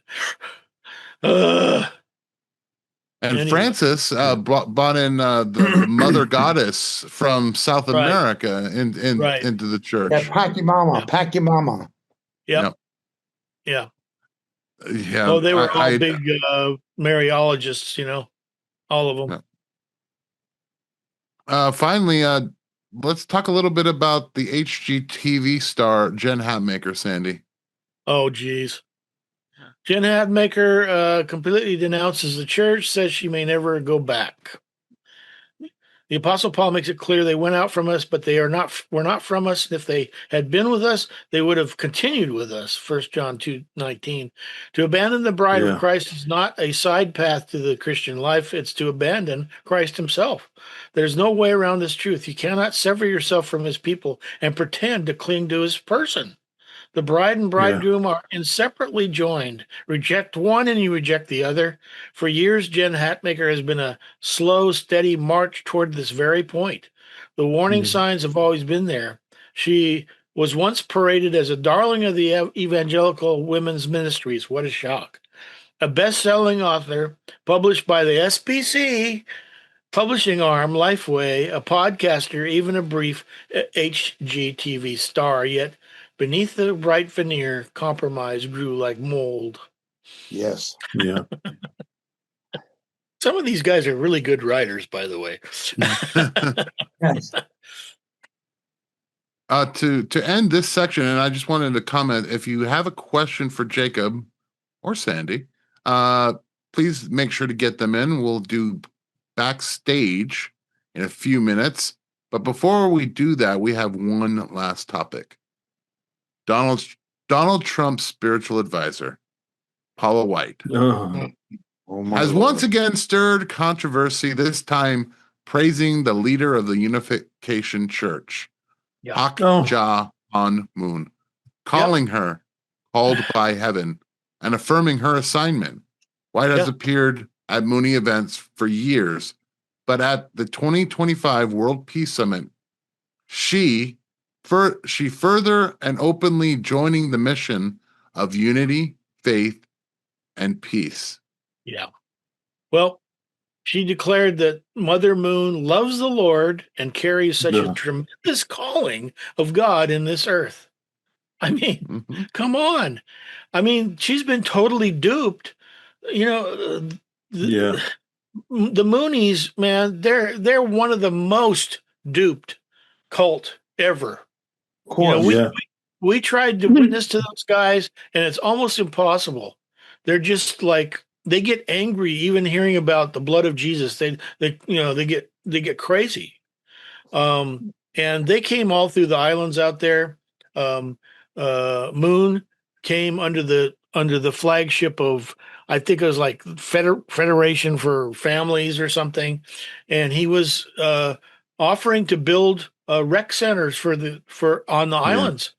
And I mean, a lot of those places could really use them, And fortunately, at the time, we had the Queen of Kwajalein, which is one of the islands in the Marshall Islands. She was coming to our Bible studies, and she asked me, "What is this Family Federation thing?" So I looked it up, and sure enough, it was Moon. And I said, "Man, you have got to reject this because they will reel you in like you wouldn't believe with their money." And she did. She went back and said, "No, we don't want your stuff." I mean, that was a bold move on her part. I was so glad for her. Yeah. Dima, who was a friend of Moriel and a former Moriel administrator in Japan, his wife's Japanese, and a former organizer of our events pre-COVID in England. He was in the Mooneyies, and he was a leader in the Mooneyies, and he got saved out of it. So was Jeff Brodsky, a Jewish guy from New York, and they tell me the same things. Sun Young Moon is the author of the book, The Divine Principle. He identified himself as the Lord of the Second Advent, claiming to be the return of Jesus Christ. Yeah. Claiming to be the return of Jesus Christ. This did not stop Jerry Falwell from welcoming him to the university and singing his praises as a quote unquote unsung hero. That was Jerry Falwell who betrayed Christ in that instance. Yeah. To take an antichrist, a self-admitted antichrist. Yep. Moon also said his first wife, who is now dead, is the Holy Spirit. That's right. This is open blasphemy, and it didn't bother Jerry Falwell, so why should it bother Paula White? Apparently not. I mean, you know, I watched the video this week of Joel Osteen saying that as far as he's concerned, Mormons are his brothers in Christ. You know what I mean? Well, you'd expect that from Joel Osteen. But when Jerry Falwell did it, you know what I'm saying? It gave Moon a credibility he didn't otherwise have. And the trustees of liberty and the professors of liberty, none of those hirelings uttered a syllable of protest. Well, I'll tell you, man, Moon he really had techniques. One of them was he would round up young men out in Micronesia and say, you know what, I've got a bride for you. And we're gonna do a special, we're gonna fly down to Australia and we're gonna have a mass marriage and you can come and get a bride down there. Yeah. And so a lot of these guys got sucked in, and of course the women were already Mooneyies. And so he sucked them in that way. The second thing he did, and I wrote an article on it and got, a lot of people mad at me, but he started a high school out on, I think it was the Big Island, called High School of the Pacific. And he was giving free tuition to a lot of the kids, in the islands, just come on over. And I exposed it. I said, this is a Moon operation, man. Don't go there because you're going to get indoctrinated. And some people really got mad at me because they wanted to do this free tuition thing. But it turns out that's exactly what it was,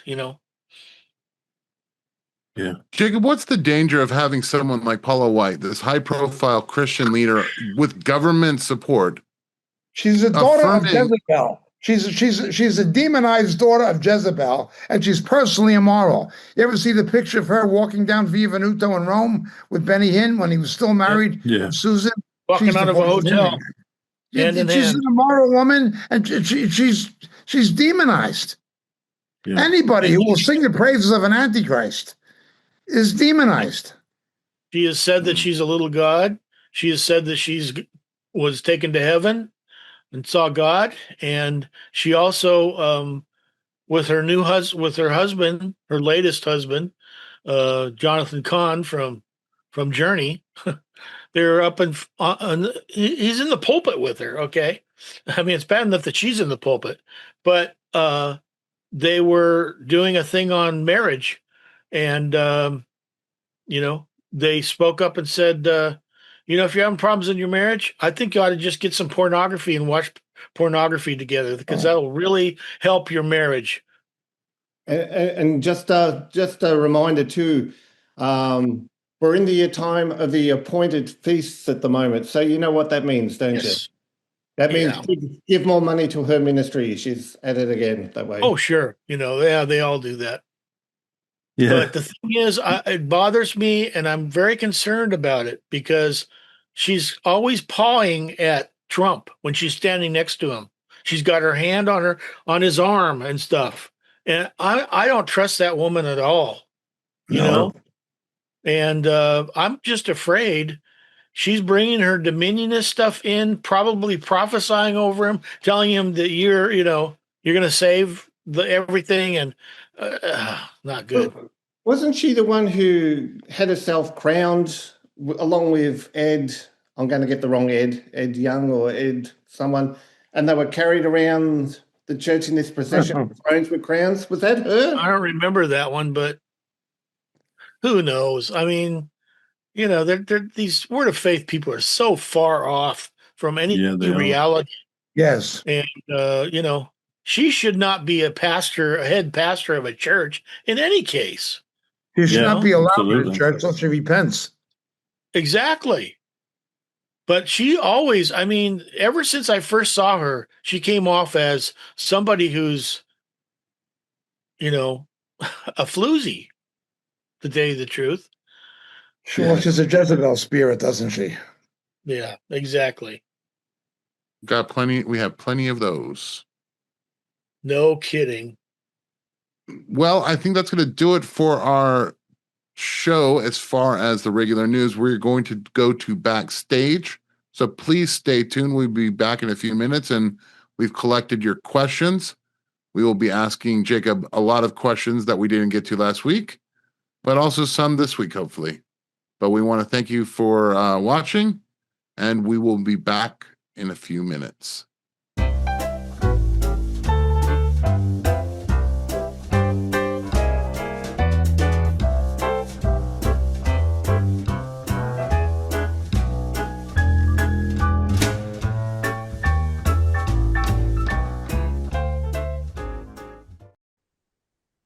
Welcome to Backstage, where we ask your questions to Jacob and we'll get some answers. So let's get started. Jacob, first question. This is one that's been on the list for a while. Rumor has it that the rehearsal heifer sacrifice was the real thing. It was announced as a rehearsal in order to avoid reprisal. What is your opinion? Silly rumor has no basis in fact. Got it. Thank you, Jacob. Our next question. Who is the virgin daughter of Babylon spoken of in Isaiah 47? She is a picture of Babylon the Great, certainly in Revelation chapter 17. The fact that she's called a daughter of Babylon means that she proceeds from it spiritually. She's in the character of it.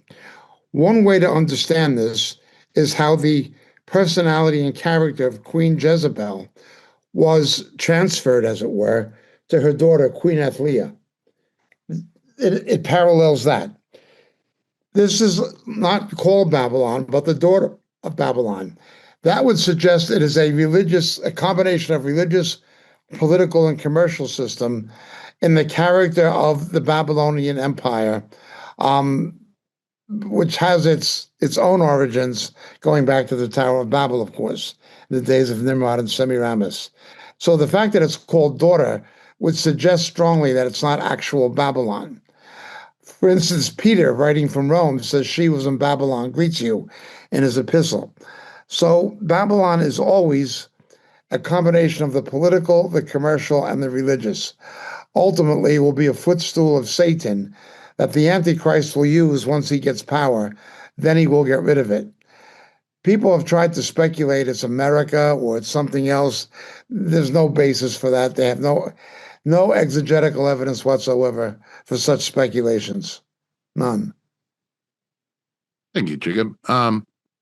It was always taught in various churches that the early church looked at Nero as being Antichrist. If so, and with persecution going on, shouldn't we be looking for Antichrist? We should. Well, I don't understand the relationship between the question and the references to And the Nero. statement, yes. Nero absolutely was seen as a potential Antichrist. It was under his reign that Peter and Paul were both martyred. And the burning of Rome that took place under him and so forth when the Christians were blamed. He was one of the first people, if not the first, where they tried to work out the isopsephy, that is the gematria of his name, to 666. All of that is true. There is no doubt that Nero is a type of the Antichrist, as were all of the Roman emperors, particularly the deified ones. That is true. Should we be on the lookout for Antichrist? Yeah, except that there's many Antichrists. There's no shortage of them. Sun Myung Moon was an Antichrist. The Pope is an Antichrist.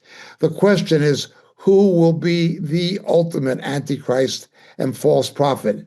That is what we need to be looking out for. But the Lord will reveal him in his time. He will not be evident initially.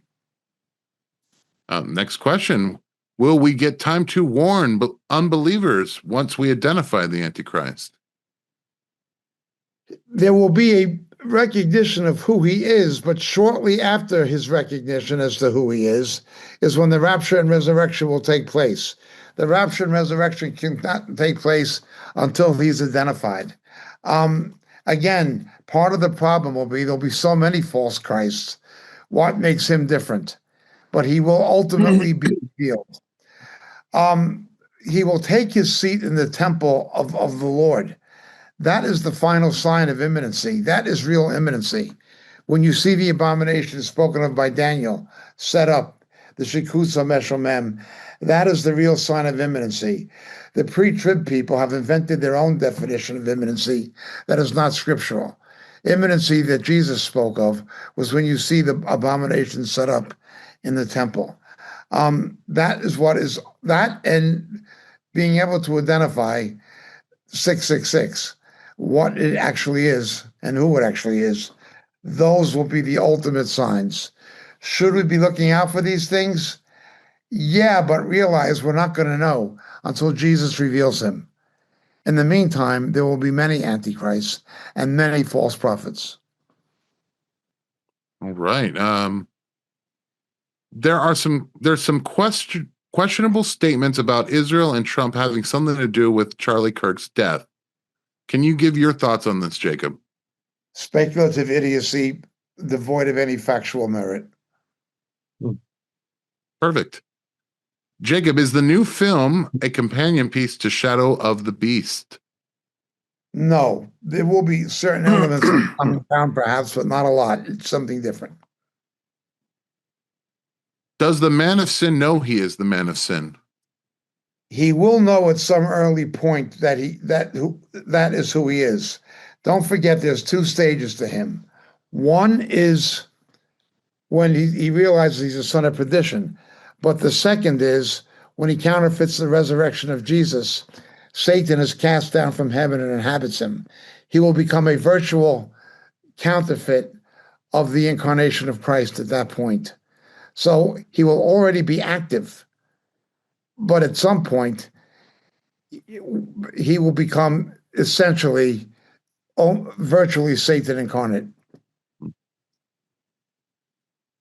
Does the time of Jacob's trouble last 7 years? And at what point of the 7 will God's wrath begin?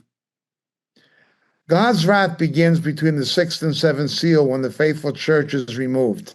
At that point, God will turn his salvific purposes back to Israel, and God will deal with the nations through Israel. I don't want to get into all the dispensational arguments and things like this, but the wrath of God commences with the rapture and resurrection, with the parousia. We are not appointed unto wrath. At that point, things are going to become worse and worse for Israel. Once the church is removed, Satan is going to turn his hatred and wrath towards the destruction of Israel and the Jews. That is the time of Jacob's trouble. Hatekufat Hatzarat Yaakov.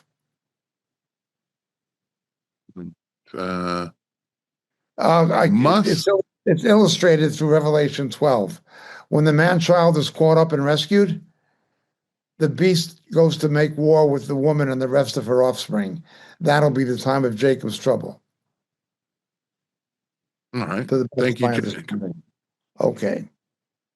Next question. I've heard talk of an asteroid that is 1,900 miles away from Earth, that in 3.5 years, it will become closer in 7 years.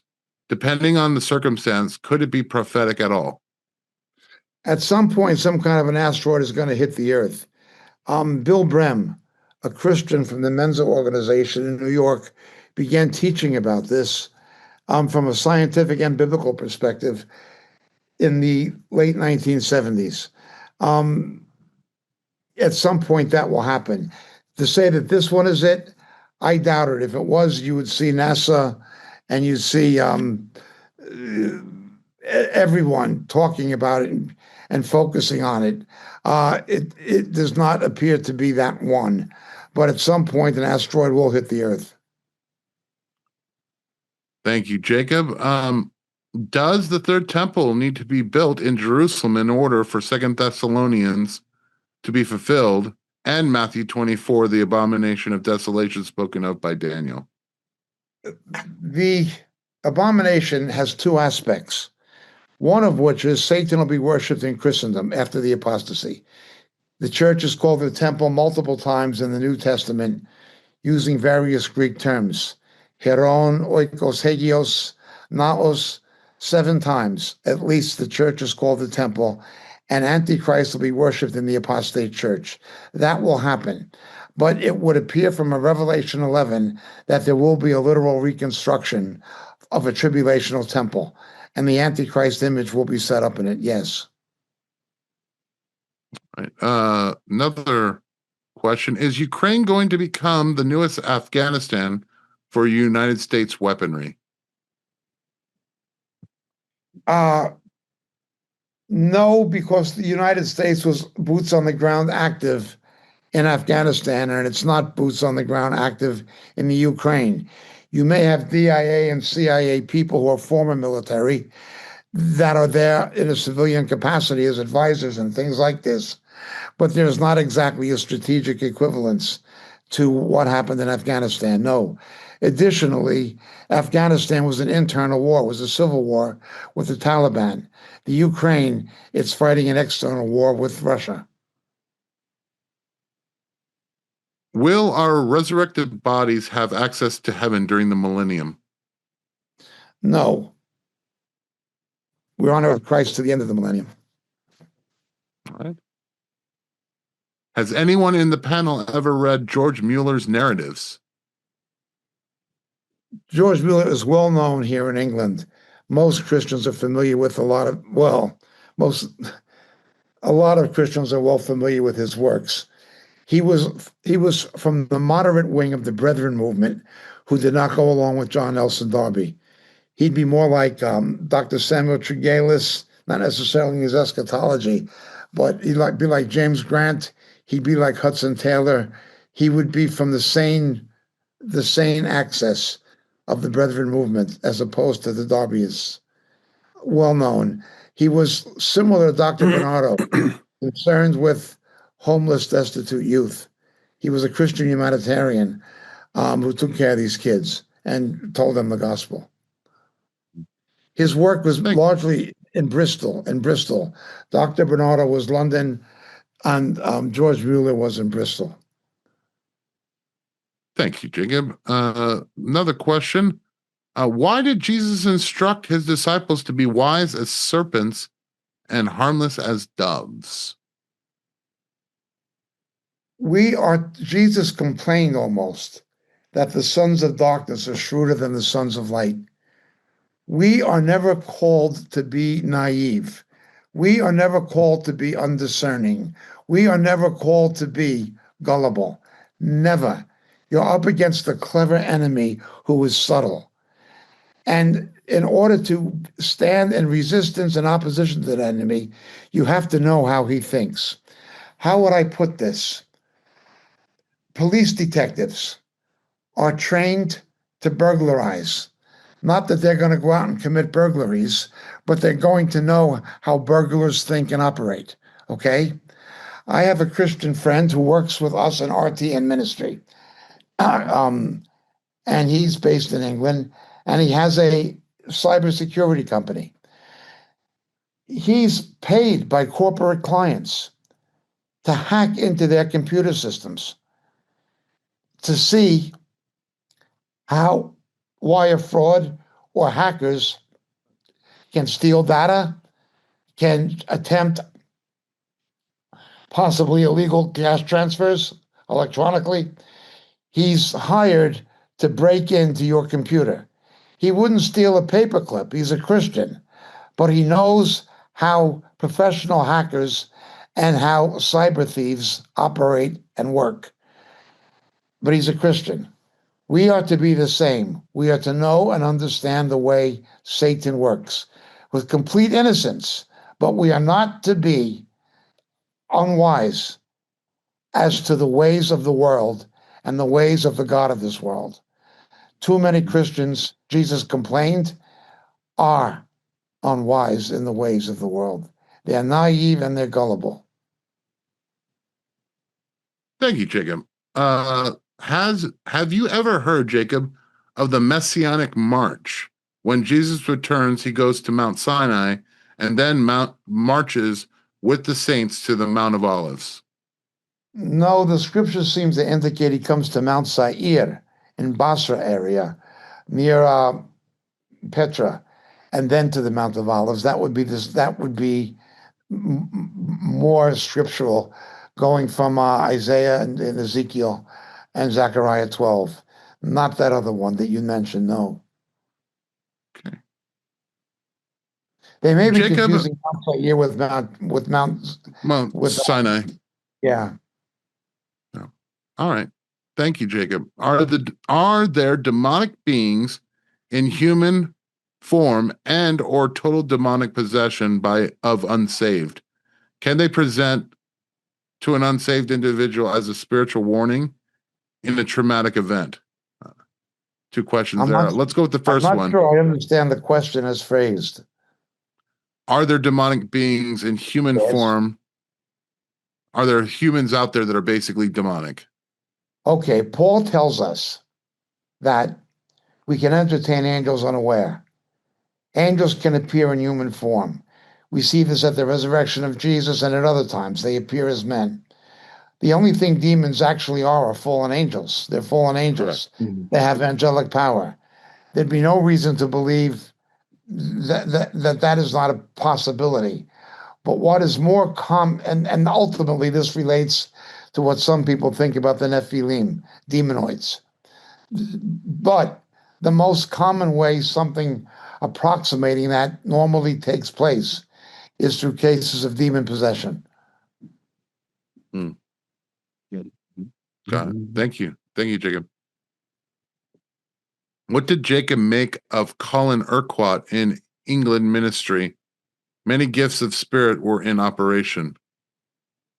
I knew him kind of, and I knew about his ministry in England.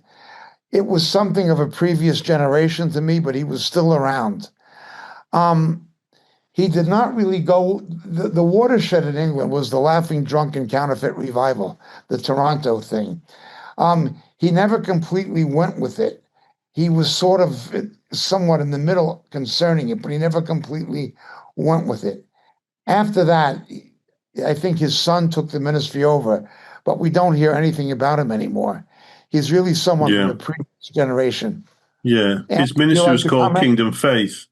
Yeah. Yeah, and there were elements in Urquhart's teaching that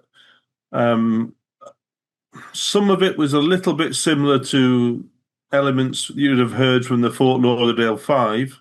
Yes. And some other parts of it, he had elements. He wasn't as extreme as, let's say, the Restoration movement, but there were definitely elements of that in there, and a few other things mixed into a little bit of kind of sounded a bit word of faithy as well. You know, he was not out there, but he definitely, there were some problems with him. Definitely. Yes. It's a long time since I've dealt with the subject, because he's been dead for, he's certainly, I think he's actually died some years ago now. Oh, yeah, he did. Well, he went to be with the Lord. But I think you would say he was a mainstream Pentecostal who treaded very close to the line and sometimes crossed it. Yeah, I think actually, originally, I think he was a Church of England vicar, actually started out that way. But he became essentially identified as Pentecostal. Yeah, he was certainly charismatic anyway. Yeah. Will the two witnesses be present during the wrath of the Lord? Until they're martyred, yes.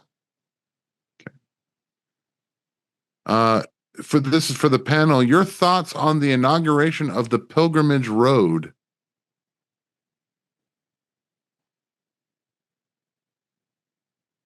Well, I've heard the term, but I'm not all that familiar with it. this is that archaeological site that it begins. It's the pilgrimage way from around the Pool of Siloam up to the base of the Temple Mount, and though it's been accessible for the last number of years, it's now formally opened properly, and you can. I've seen the stairs. I've seen the excavated Yes, steps. I have too. Yeah, but it's more than just that. There's the whole thing now. Yeah, and so it's. I saw a video where I think it was Marco Rubio was there for the opening. Yeah, that's it. Yeah. Time in 2000 years, we've been able to walk this way. It's not that long. I've heard of it, but it's not that. It's a walk up a hill basically. Oh, Yes. Yeah. it's less than a mile. Yes, that's right. This is it's all quite fascinating, isn't it? I mean, I think this may be one of those indicators that show we're moving closer to some kind of rebuilt temple at some point. Is because that is where the Simcha Bet Shoivah on the last day of the great feast was held, that you read about in John chapter 7. And of course, the Feast of Booths, the Feast of, Booths, Hag Sukkot, is a pilgrim feast. That's why they call it that. But I'm not all that familiar with the latest. Yeah. This is quite recent. Of course, it was only publicly formally opened when Marco Rubio was here. So, they ceremonially knocked down a special wall that they built at the entrance. So it's like the cutting of a ribbon instead of what they do with hammers. Yeah. I've seen the steps. Yeah. But now the whole thing's there. Might be worth having a look at. I showed you the steps, didn't I, James? I believe, didn't we? Yes, we were there, and I was at the bottom of the steps, and they go into the Valley of Gehenna, right? No, they go from there, from the Pool of Siloam up the city of David to the Temple Mount. Oh, okay. I believe you did. Yeah. This is all linked, of course, to the fact that they've now expanded the Siloam excavation, haven't they? Yes. So that's now that'd be worth visiting again, actually, now to see what's happened. It's 85-90% excavated, the original one. Yeah. But only last week they found some new artifacts in it. Right, yes. I'm not fully up to date with everything. I'd like to go and see the site again myself, actually. Yeah, I think there's another video. I didn't watch this one. I did watch the one that had Marco Rubio in, but I think there is another one there where there's a woman and she's saying this is the closest she's been, like under the Temple Mount area or that kind of thing. I've seen that video, but I haven't watched it. Yeah. This next question is closer to the Temple Mount. These pilgrim stairs go from the Pool of Siloam near the Dung Gate, if you want to, that's what it was called, directly up to this southern Temple Mount excavations. That's where they are. Okay. And as one of the places, Jesus actually walked on it. Yes. Yeah. Jacob, how do I explain what will be experienced in heaven to my 13-year-old grandson who has fears of never growing up to adulthood with the signs of the time? If I'm grasping the question, if I'm understanding the question, that's nothing to worry about. The sooner the Lord comes, the better off all of us will be, irrespective of our age. Growing up is not great, no great joy in a fallen world. So if the Lord comes before he's an adult, reaches adult age, he's lucked out. The world is going to get worse and worse. It's the millennial reign of Christ and eternity where the joy and blessing is. He shouldn't worry about that. Amen. Yeah. Last question, Jacob. Thank you for helping me get through them all. What is the another beast compared to the first beast in Revelation 13:11? I can read Revelation. One is from the 13:11. earth and one is from the sea. The one from the earth is somehow associated with Israel and the Jews. The one from the sea is associated with the Gentile nations, particularly the nations of the Mediterranean, the Roman Empire at that time. Okay? Yeah, it describes the beast out of the earth. Yeah, that is the one associated with Israel and the Jews. The earth has to do with Israel typologically. The sea has to do with the nations. Right. Thank you so much, Jacob. That concludes this episode of Catching Up with Jacob. I'm going to pick on Sandy. Sandy, if you could close this out with an encouragement to the people out there. We live in some pretty crazy times, and we need to definitely be ready to encourage one another. So take it away, Sandy. Close this out. Yeah. We need to rely on the Lord and understand that He sees everything that's going on. He's not out of control. And He will come back, and He is going to. They keep talking about saving the planet. Guess what? He's going to save the planet. We can't save the planet. We got to do one thing to do that. But when He comes back, He is going to restore things the way they should have been from the beginning, before sin came into the world. I mean, I really look forward to that. And it talks about the lion laying down with the goat, I think it is, or lamb, I can't remember. But fundamentally, He's going to change he's going to change animals and nature, and it talks about the rocks would cry out. Hey, sin affected everything, and we have messed up this world incredibly bad, and we can't fix it. We can't fix it. Yeah. Only the Lord is going to be able to fix it, and so we look forward to that. And we have trust in the Lord, and we do not need to be afraid. I always laughed when they used to have these stickers on the cars that said "No fear," and I was always thinking to myself, "That's a person with fear right there." It's us Christians that need to have those stickers. We need not fear. We need not fear what man can do to us. We need not fear the demons. We need to just stick to the Lord Jesus Christ, because through Him we have the victory through the cross. And we need to stand in that victory. We need to stand in it for others. There's so many people who need help I look at all these murders and stuff that are going on because of people who are messed up. And we need to try to help them. And so that's our job, to continue in the Great Commission. I was surprised to find out that not very many Christians know what the Great Commission is. Guess what? That's our job. It's never not been our job. Our job is not to take over the world. Our job is not to take over every aspect of society and invade politics and Christianize the world. No. That's not going to happen.